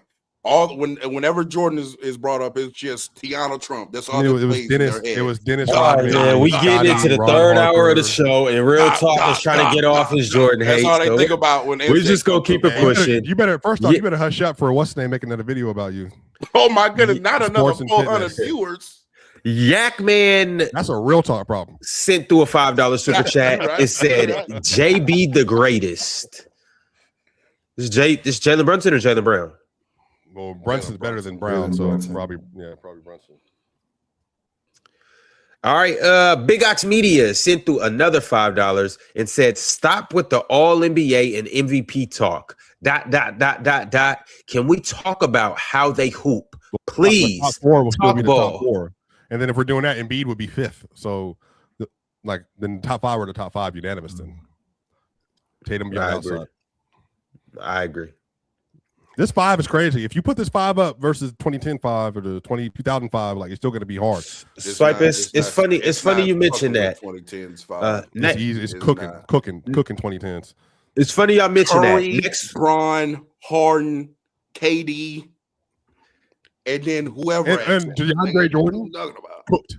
Real Talk and Swiper. We're gonna get into this next week. We're gonna make an all 20s decade team, all 10s. These are separate episodes. Yep. All 90s, all thousands, and then we're gonna have. Then on the final episode of the week, next Friday, we're gonna have all of them teams play against each other. Russ. Should be a good time next week. But as of right now, Alan L sent through a members chat and said, "I'm looking for a woman. She's as delusional as me, or about me, as Ox is about JB." Shout out 77. I want somebody as star-crossed in love as Real Talk is with Jokic. That's what I need. That's the kind of dedication I need. Energy and effort and execution. Love that. No, Sim West sent through a members chat and said, "Since 1819, Giannis only lost to finals teams." That's true. Technically, we know who can't say the same. We know who can't say the same. Lost to Toronto. Toronto in 19. Luka can't say that. Miami in 20. Hey, won it in 21. Luka can't say that. Is that what you're talking lost about? to the Celtics in 22. Exactly. Lost to Miami in 23. Yup. In 24, lost to he didn't play in 24. Who did they lose? Yeah, he didn't play in 24. No, but in 25, they lost to Indiana. That helps your resume, Joe, if you missed the playoffs entirely. All right. It's like Fluka. Almighty Scambo said, "El Chat, El Bozos, El Ron." Garbage. Trash. Joe, what's better, making the playoffs or missing the playoffs? Making the playoffs. Lord Omega Gandhi said, "Who has been the greatest / best player over the last 6 years?" It's Real Talk. Kind of what we've been talking about. Who do you think? SGA? Real Talk? No, for the 2020 so far, it's Jokic by a hair. But by the time we get to the end of the decade, it won't be. He'll be third. Agreed. Agreed. Championship might be fourth. Yeah, might be fourth, depending on what Wemby mess around and do. Fallback Hoops said the only year Tatum was better than Bron was 25. 24, he was not. That's for sure. 25, he was. 23, no. Bron was better. I'm taking Tatum at 23 over Bron. No, that was the playoffs. No, Bron couldn't make a jumper that year. I'm not going to let us forget. LeBron was way better than Tatum in off, though. Way better. Way better is a stretch. No, way better. Way better. He was All hurt right. in the 23 playoffs. He had games, but it wasn't like Tatum lost to he struggled. He Caleb struggled Martin in that Memphis series, and definitely had some struggles against Golden State as well. but his defense was good. And he wasn't the best against Denver. Man, The he was last never. members chat that I have is from World Rage. World Rage said if Tatum played like he was 6'10", he could be best in the world. Mm. Anybody disagree? He did in the Olympics. That's why he was playing center. Swipe is disgusting, bro. He is awful, Ron. Swipe sucks. Swipe is ridiculous. He is awful. On the way out, I do want to shout out a podcast, one of the only podcasts that I actually like, Real Talk Podcast, the Real Talk Podcast, 3010. Shout out to the Real Talk Podcast. Well, Real Talk, have man. you done your business with your name, or can I Caleb Williams your name? I do need No. You have. Don't Yes. No, you have. Mine specifically, though, 'cause- Ron, get back on screen. You have. Real Talk owns it. I saw it. I signed off as the second beneficiary on the. Mhm. So It's the letters after the Real Talk though that make it, because Real Talk obviously is kind of universal. it is. I don't know any other Real Talks. Talk. Chilltown Hoops is Chilltown Hoops. All right, Charles, fellas, it has been fun. It has been real. Shout out to Charles' YouTube account for joining up. We will be here same time, same place tomorrow. Y'all go follow everybody across all platforms. Like the video. Hey, Sports and whatever your name is, share. contact Ron on his Instagram. Come through. We ain't hard to find. I know I'm not hard to find. Yeah, you can pull up here. I am not hard to find, brother. You can I'm here every day. debate me and chill at the same Yeah. time. We got I'm a last not super on chat Yeah. from Find Ron. Deary Absolutely, brother. Balamadhad 9144 20 whatever this is. JT is so overrated.